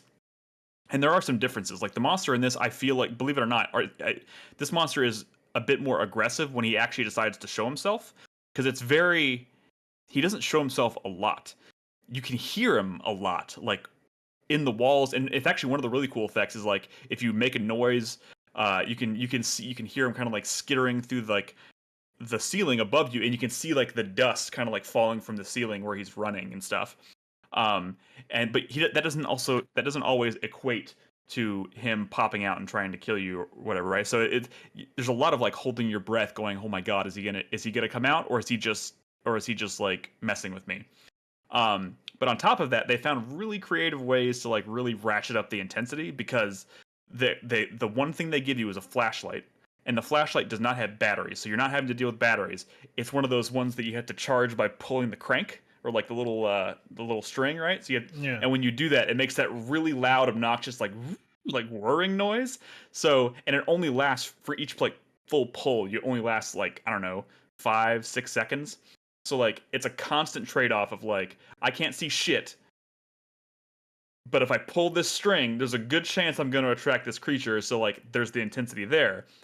But on top of that, you're also, as you venture farther and farther out into this place, you're trying to find fuel for a generator that's back in like the main hub room, right? So like it's kind of the central location that you keep going back, the safe room, right? There's a generator down there. You can pour gas into it. You can crank it up, and it'll power these daisy-chained lights. And as you venture deeper and deeper into this bunker, you can find switches that will extend the reach of the light, essentially, as you venture farther and farther out. But obviously gas will run out, and you have a little stopwatch, and when you pour the gasoline in, you sync your stopwatch to the meter, so you know so you can always check that visually in the game, which is another really cool thing. Like, this game doesn't have a HUD. Everything in the game, everything that you do in the game is like all in-game items. So like walking around in the dark and being like, "Fuck, how much time do I have left?" with the light, and like pulling your gun away to pull out your clock, your stopwatch is a decision. Like everything factors in to decision. I kind of wish it was an in-world map. Or no, it is an in-world. No. I mean, it is an in-world map, but it's only back in your hub. You can't. Yeah. You don't carry it around with you. So you have to venture back to the hub to kind of like, okay, I'm gonna go here. It'll mark stuff on it, But when you leave that room, you don't take it with you. So you kind of have to you have to kind of like map out your pathways, right? And then venture out and try to remember where you wanted to go. So it's all very kind of just like you're balancing all these things while you're out, while also trying to avoid this creature, and it's really intense. And this entire time, every time you're venturing out, like there's no music. It's all just the sounds of your footsteps, of the creature scuttling on the walls. You can hear bombs being dropped because it's World War One, right? So like every once in a while, it's very rare. Like you'll hear a bomb go off and it will shake the foundation of the whole bunker, and like you'll see dust falling from the ceilings, and then you like hold your breath and you're just like did that like flush him out? But then on top of that, like the other really cool thing is there are doors throughout this place, or like obstacles that you can get by like if there's a door, you can probably find a key if you can like follow some context clues, read notes, figure out who might have the key for this, try and go find a way to access it. Or you could throw one of the few grenades you have, or like you can even move like an explosive barrel. You can push things like out of rooms. You can push an explosive barrel into a hallway in front of a wooden door and shoot it, and it'll just blow the door off its hinges. So you can, but obviously doing that will bring the monster down on you. Like so you're having to make... that is the thing about this game, is that this is the first of this series, the first of Frictional that I know of, that has offensive capabilities. Right, and you can't kill the monster. There's only one monster in the game. So really, when you pull that trigger, you have very limited ammo. So like at any given time, I think the most I've ever had is 4 bullets, and I'm down to like 1 right now. So like, wow. If the creature shows its face, you can panic and shoot it. The game. I've only played this game for 3 hours so far, and I've already had like 3 or 4 like just these really terrifying moments of like panic. The monster's closing in on me, and I'm just like I just shoot him once in the face, and then I run at top speed trying to get out of there. And half the time you're in the dark when that happens, so you're just praying that you don't like hit a wall or run into a dead end. You're just going off of the map that you remember in your head. So all of this stuff just plays together really well. And as you're going through this map, you're like finding the corpses of like the other soldiers and whatnot, and they have the dog tags where they write down they keep their code for their locker in the because like there's a locker room next to the hub room, right? And all of the soldiers have like ammo and keys and tools and stuff in there, right? But you need the codes to get them. So as you explore, you find their dog tags, then you can double back to that like locker room to unlock their locker and get the stuff out of it. So like it's just a really system rich game, which is totally totally different than anything they've done before. I don't know how this is going to pan out like story wise. I'm really into it so far. Okay, this is where I interject and say, the one way this is very similar to the last Amnesia game is that there are 14,000 notes, and there's a lot of notes. No, right. Yeah, there are of course a lot of notes, but those notes shine light on like what's kind of going on in the background, and there's no one really left alive to tell you the story, right? So you're just kind of piecing together what happened. You're piecing together like where did this creature come from and why is it here now, and that stuff's pretty interesting. What I was trying to get to though was just that like from a moment to moment gameplay perspective, like this is absolutely my favorite Amnesia game that they've ever made. Like it seems like there's so much replayability, especially since like the monster itself is dynamic. It's totally different. Like you can't predict his movements. It's just attracted to darkness. It's attracted to noise. And do you remember now? Do you remember last week how I was saying that I played both the demo for this, right, and the demo quote unquote Alone in the Dark for Alone in the Dark, and playing this right after Alone in the Dark, it was like, oh no, this is a real video game. I don't know what I just played, but that could be anything. There's no way to know, because that could be that could be tragically bad or maybe good. I mean, that Alone in the Dark demo is calling it a demo is generous. I mean, they call it a prologue for a reason. I think they avoided calling it a demo because mechanically speaking, it doesn't really give you a taste of anything. It's just kind of like, here's the vibe, here's the setting. This is kind of just what to expect tonally. It could be a 56. Yes, it could be a 56, or it could, for all we know.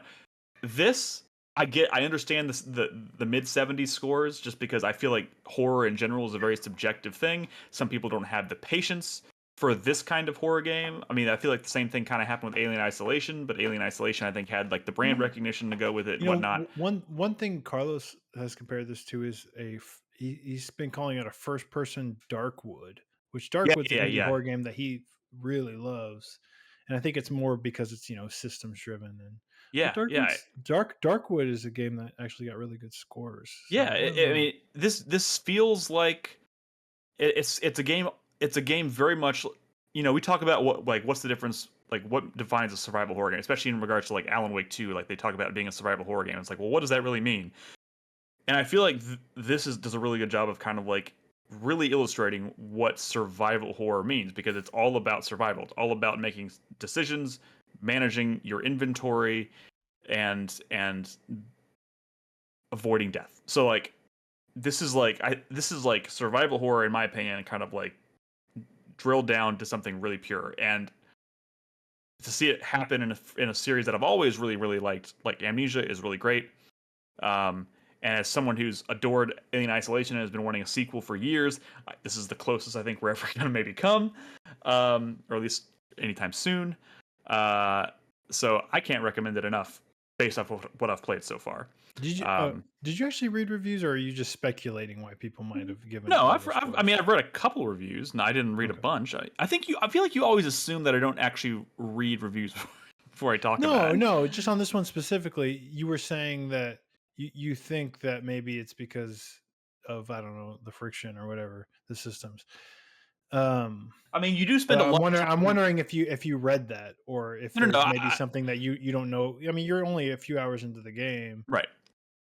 I mean, but I do feel like it's one of those games, kind of the opposite of Zelda, right? Where it's like you can play it for like 6 hours and feel like you accomplished absolutely nothing, and then I can play this for like 3 hours and technically not make it very far, but I feel like every time I make it back to that hub room alive, I feel like I've made progress, like great progress. Like I feel really satisfied with myself. But I do know the things that I read that people were kind of docking it for are things that I really enjoy about it, which is you spend a lot of time in the dark, not really knowing what you're doing, and to some people that feels like wasted time. Like it feels like you could wander around in the dark, run out of light, run back to the bunker or back to like the hub area, and feel like you didn't accomplish anything.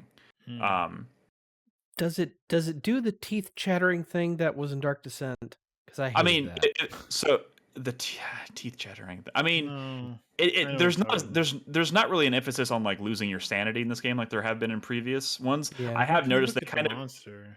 Yeah, if you're in the room with the monster, like I was hiding under a bed today, and he was like in the room with me, and I could see his feet walking around, and I was like, and it started to do like.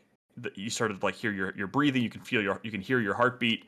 Mm-hmm. Your vision starts to get a little wonky, but like it's not going. I don't think it's going to lead to a fail state if you stare at it too long, which I think is kind of what happened. It doesn't bother me. I just hate that sound effect in that game. So do you hate it because it like makes your skin crawl, or do you hate it because it annoys you? It sounds like teeth grinding, and I hate it. Oh well, I hate the idea of using resources to go explore and then not really find anything or be successful, and then having lost those resources. But like, and that's where I think a lot of people are going to get maybe a little But that's the kind of thing that I like. Like I went out, I think twice today while I was streaming. I ventured out there, and I ended up using a grenade. And then ended up getting me killed because I attracted the monster, and then I ran face first into him for some reason. That was dumb. And one time I shot the monster and left a room without collecting all the resources, and I was like, well, fuck! Now I have to go back to it. I mean, the thing is, it's a big map, but it's also like getting anywhere doesn't take a long time because the hub is centrally located, so you can very easily kind of know which you can get to. Oh my god, Jesus Christ! Did y'all hear that? Yeah, no? Something. Cats are fighting. Anyways, the point is, it's big, but it's the way it's designed. It doesn't take very long to get to any one particular place. So I haven't really run into that frustration yet. Again, I'm only like 3 hours into it. I fully intend to finish this game, and I'll report back. But so far, I think this is a remarkable horror game and easily my favorite in the series so far. So we'll see what happens. All right, I'm gonna let these cats out of the room. So I'm gonna pass it over to Nolan so he can tell us about friends. Oh, I don't know how to say it. Friends versus friends, or something. You're close. Friends versus friends. Oh, I was pretty close. Okay. Not too bad. Not too bad. Friends versus friends. It is a hard-based first-person versus shooter. It is either a 1v1 or a 2v2 shooter. First to 3 victories wins the game. Ooh. But all of your abilities are cards. So you have a deck that you build and you bring those in. Each round, you are given a set of cards that you get to use, and they're just your abilities. Some of them will last the entire round. Some of them last until you use a different card. So, say you start with the basic pistol, you can use a card that will give you like a shotgun. Obviously, now that completely changes combat. You have to be much closer. But they have some pretty crazy cards, as you can see in the footage if you're watching us live. I was just opening a booster pack. What is wrong with this guy's neck? He's like a Is that a swan or He's a a goose. goose. Yeah, yeah. I think a swan. Yeah, not a goose. Anyway, you build your decks. You decide what you want to bring in. Some of those might be because there's daily tasks and stuff, and so you might be focusing on something specifically for your daily. I just got an upgrade to one of my cards, which is poison for a short period of time. The enemy So or dupes aren't enemies just will like take damage. standard dupes; they become upgrades. Correct. So they upgrade. So anytime you unlock a card that you previously had, it gets upgraded every time it levels up. I think it requires more of that card to upgrade it to the next level. Good. What's up? So it's only $10. Unfortunately, y'all just missed the sale. It was on sale for $6. So I picked it up for $6. I picked it up for $6. That's the reason I got it, was because it was on sale. But it's been a lot of fun. So there's a bunch. What's up, Brad?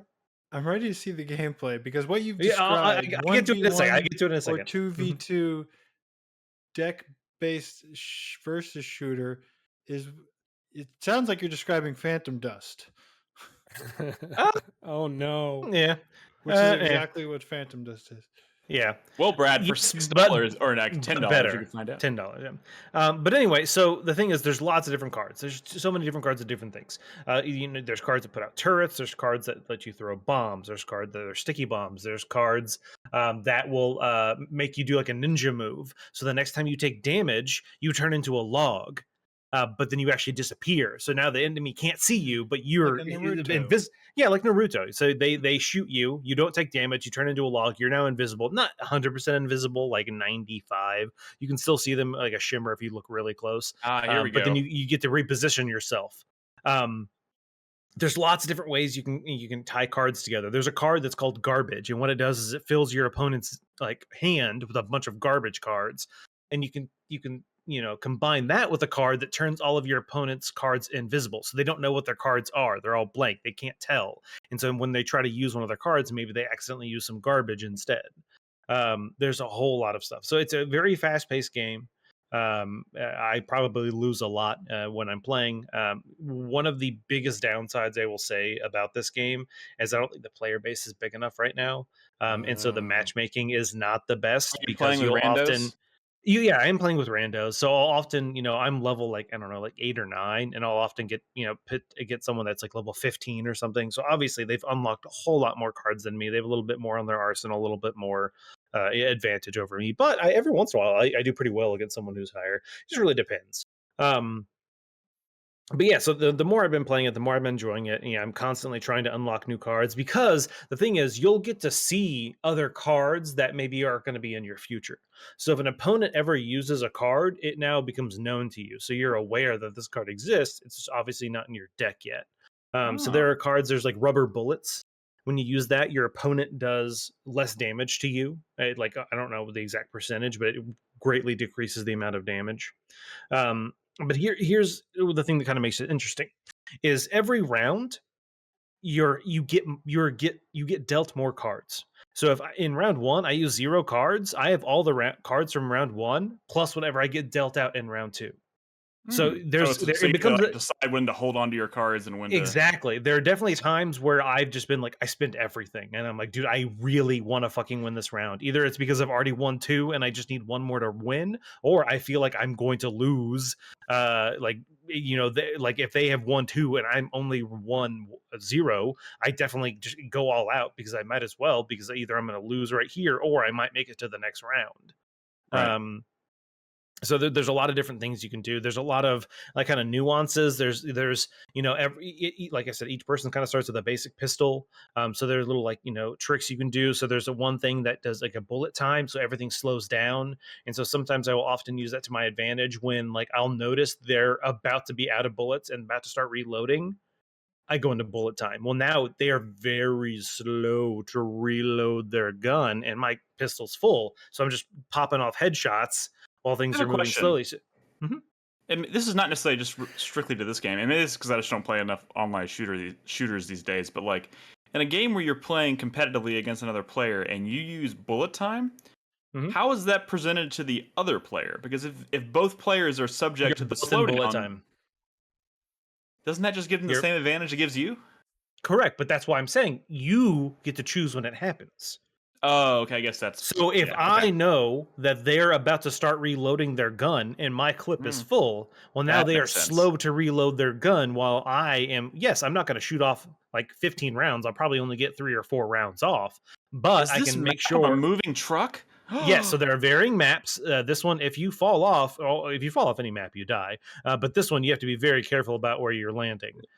Because it is on moving vehicles. There's a map that's in a theater, which has like lowering and raising platforms behind the stage. There's a map that's in like a subway system, so there's trains that will go across. So you have to be very careful about when you're like trying to cross the tracks, because a train can come and hit you. Yeah, the environment has a big play in what it is.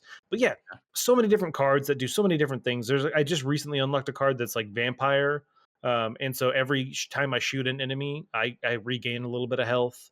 Nice. There are cards. There's a counter card. When you use that, the next card your opponent plays gets countered. They don't actually get to play it. There's so many different ways you can kind of learn. There's a lot of different characters with different abilities. Your base character, the first one you start with is like this moose character. They have a double jump ability, but then you have one that always starts with a health regen card that will just regen. I can't remember how much, like 30 health or something like that. There's one that starts with more accuracy, so their bullet spreads a little bit tighter. There's so many different ways you can play it. The one thing I will say is in 2v2, there is friendly fire, so you definitely have to be careful playing with randos, because multiple times I've accidentally shot them or threw a bomb and blew them up. Are there stuff like like maps that for 2v2 as they were 1v1, or are there maps made specifically? Maps. Okay. As of now, it's exact same maps. Yeah, so it can get a little close quarters with 2v2. But I also feel like... Where'd you hear about this game? I saw it on just like on Twitter, like someone was talking about it, and I was like, that sounds interesting. Just Googled it, and then I was like, oh. And then I saw that it was on sale for $6, and I was like, fuck it, dude, for $6, this year? Why not? Or is this an older game? This year, yeah. It's had a decent amount of marketing. No, but no, I haven't heard anybody talk. Oh, there's one person on MinMax who was talking about. Like, sorry, I lied. October 2022. So it came out last year officially. I think that was early access. I think that might have been early access. I think the official release date... Sorry, I just saw the official release date, May 30th, 2023. Was this game published by Raw Fury? Because I just saw Raw Fury written on the side of that truck. I believe so, yes. There's a publisher, right? Yes, Am I imagining that? Yes, Raw Fury was the publisher, developed by Brainwash Gang. Cool. No, this looks rad. I also just really like the visual style. It's very colorful for a shooter, and it kind of gives me boomer shooter vibes a little bit. But you throw the cards in, and it has like a nice look to it. It has like the whole like friends versus friends. It's actually like kind of almost like a theme song, and so there's like a bunch of lyrics and stuff like that. But it's all about all this stuff's going on, but we're still friends versus friends, and like it does that every time the match starts. Like the person singing the song, that's when they just clip out that one section that's like friends versus friends, and then the match starts. But yeah, it's pretty good. I've really been enjoying it. I'm not, I've only played maybe I don't know 4 or 5 hours, so I'm still low level. I can't remember what level I have to hit. I'll unlock like weekly tasks. So right now I have just unlocked daily, so you get to do. Is this the kind of thing you could put together like the community play, or is it purely matchmaking? Like you don't really have any control over. who So play against. you can play with friends. You can add people to your friend list in the game and play with them. I would But hope once so. again, the max number of people is 4 in a match if you're Yeah. doing 2v2s. But yeah, you can definitely play with friends for sure. Which is, Yeah. obviously one of the downsides when I am doing 2v2s is oftentimes I will notice I'm definitely going against two people who are playing together because they're way more coordinated than me and this rando. But yeah, it's a lot of fun. The whole lot of really unique cards. There's Big Head, which obviously makes your opponent's head bigger. There's Little Head, which makes your head smaller. There's Heartless, which temporarily your heart is not on your body. It is somewhere else on the map. And so the opponent can't damage you unless they find your heart.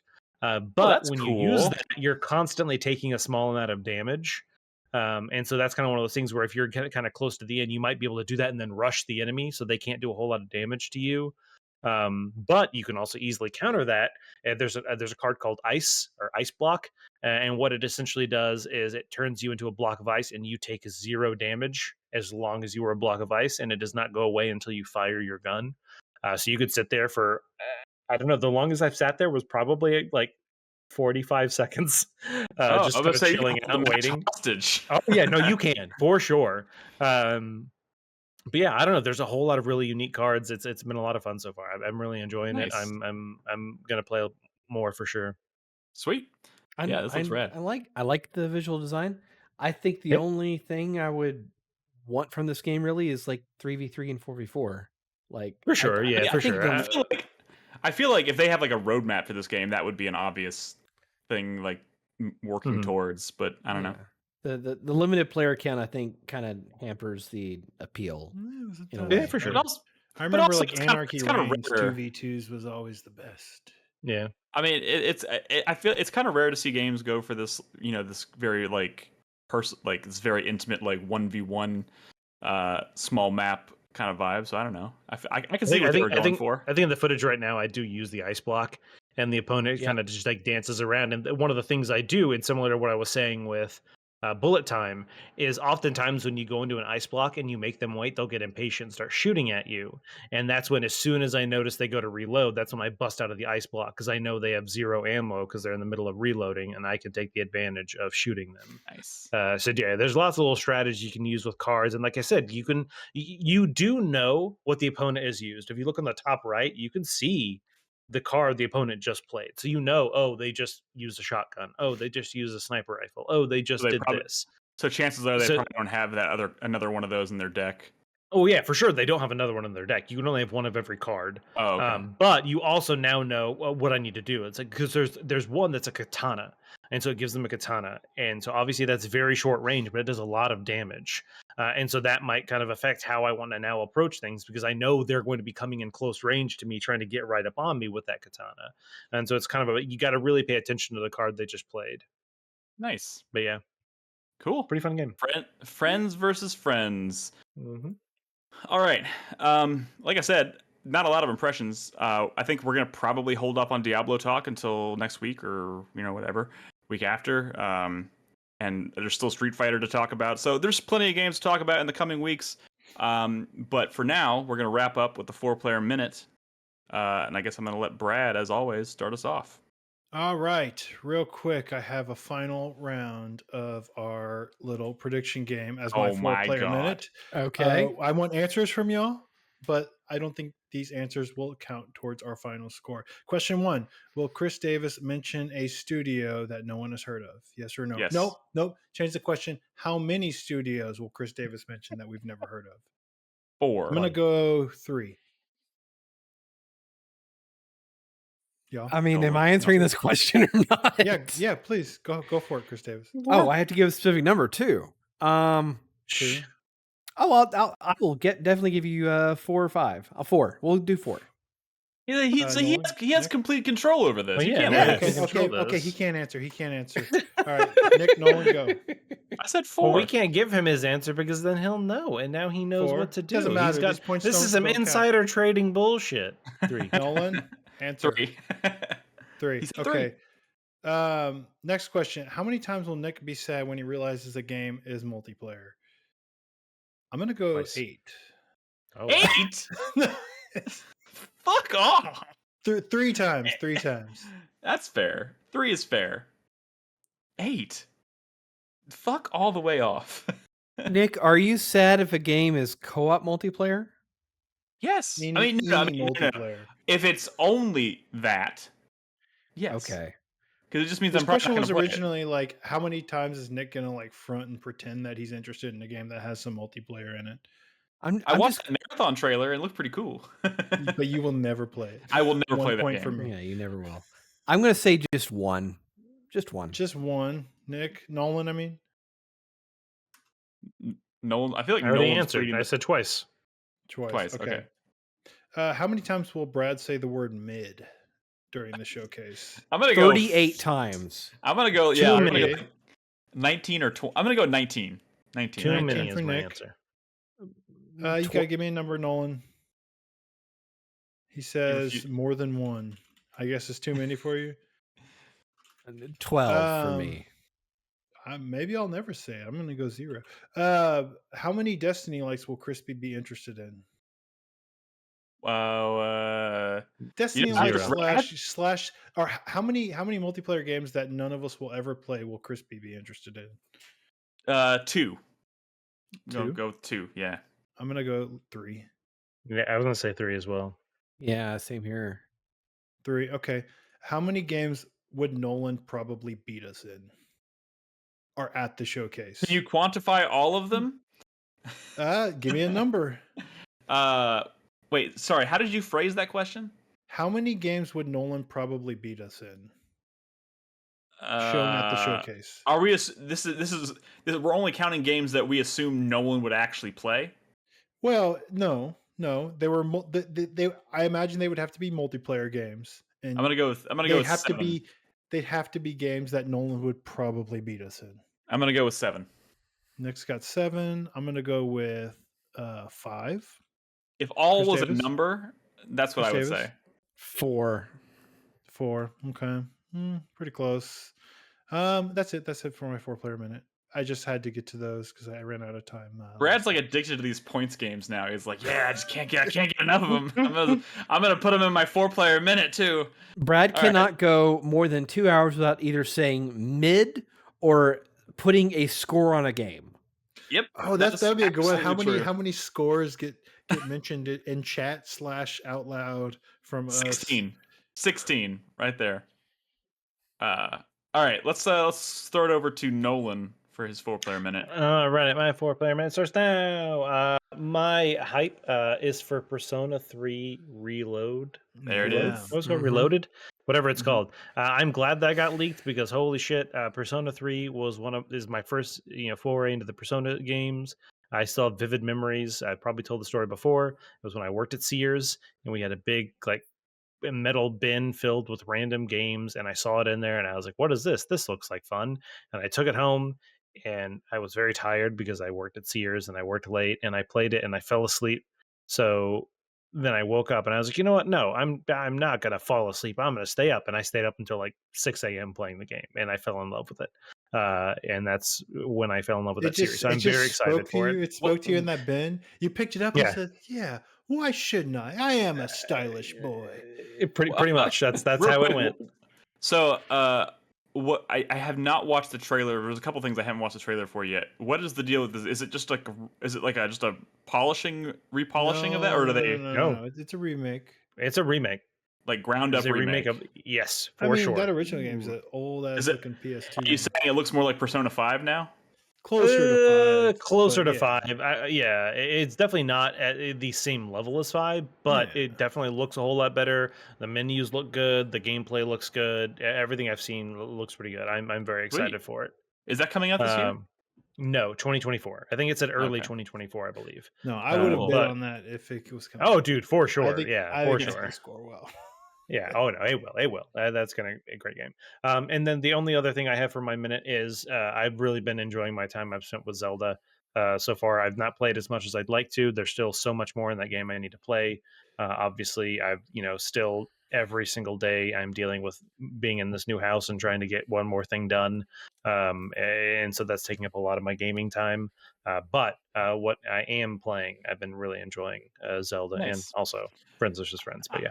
I'm sure we will eventually decide to circle back around to Zelda. It'll probably be a few weeks. We'll give Zelda a few weeks off of talking I about still it on the haven't done a show, and then we'll dungeon. circle back around to it. I've I not still done haven't a dungeon either. I'm Dude, 30 plus hours in. I still haven't done a dungeon. I started doing the second dungeon, and then I stopped. Well, I didn't go into it, but I was like, I'm at the point where I could probably go into the second dungeon, and then I decided to stop myself because it felt wrong. I was like, I feel like I haven't done enough to earn going into the second dungeon, so I went back out into the world. Now I'm doing other shit. Your second dungeon, you mean? Uh, I will say there are times when I'm playing this game where I really do get the feeling that like this really is like the best. Like this is better than the other stuff out here because this is insane. And Yeah. it's not every second that I'm playing it, but I'm surprised how it keeps happening where I'm just like honestly jaw on the floor. I can't believe this game is doing this right now. This is insane. This Yeah. is amazing. This is hilarious. This is better than other video games. And I start to understand like the scores, and it really is amazing. It's crazy. yeah, I mirror that sentiment completely. All right, Chris Davis, you're up. I'm going to split mine in two parts. My first part is a triple fuck you to Sega. Your first part is a triple. Okay. Go. My first part is Your it's first a part of two is a dedicated triple. triple fuck you to Sega. The first part of the fuck you is how dare you give us a new Sonic game and not have it be done by the Sonic Mania team?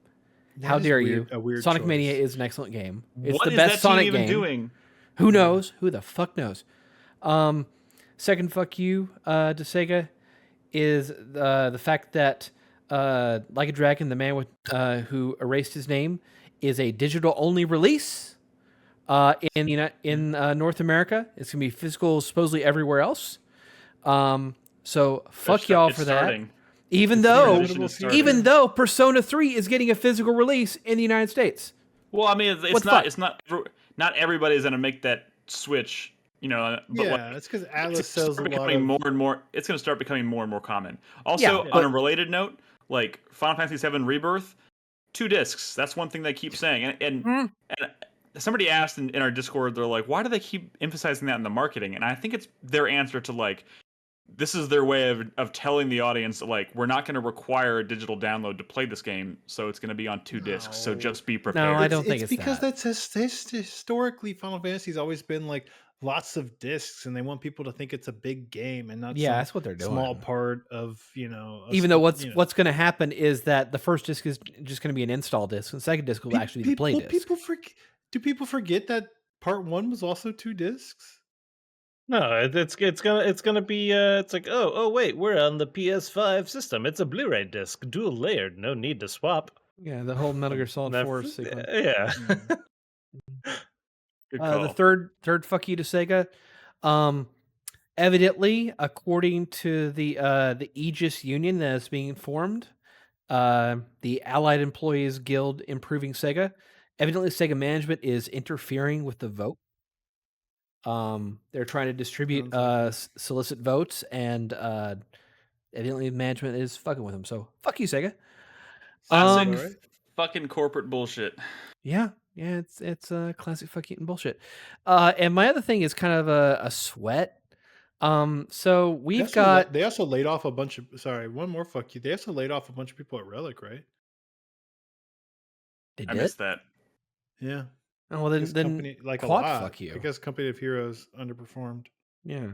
Boo. Okay. So we've got 1, 2, 3, 4, 5, 6 main showcases coming in the next 4 days.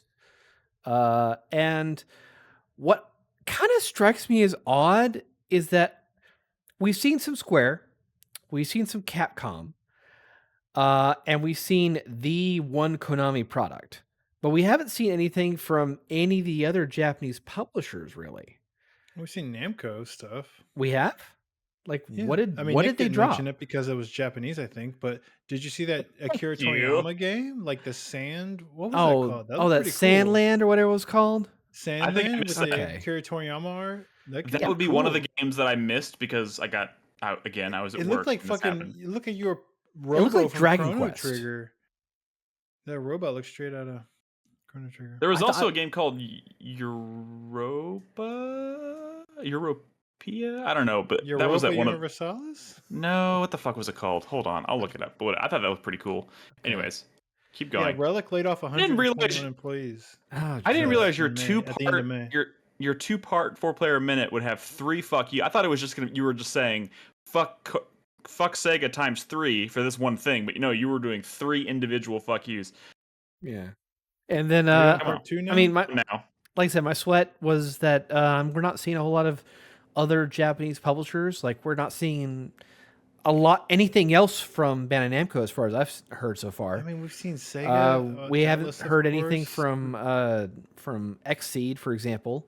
Like a lot of smaller stuff we're not hearing about, and immediately think we're not going to hear about I don't know them. how accurate that is. I don't know what you're talking about. dude, just FYI, we also didn't talk about anything that was in the Tribeca Game Spotlight, which happened this afternoon.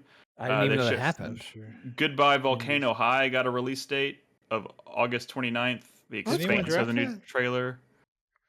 Stray Gods, I don't know what this is, but there's some stuff. We still I'm got gonna look lots that of up right games, now. dude. Okay, We still Yeah, got for lots sure. of games. I'm hopeful. I just want them to announce Ace Combat 8. That's all I want. It's You know what time. looks- You know Is what that looked what you're getting at? That's all I want. Really? Yeah. guys? You know what looked That could be fire a- as hell?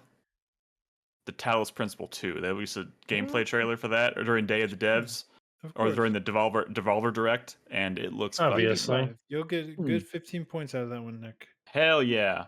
I'll take 15 points. Yeah.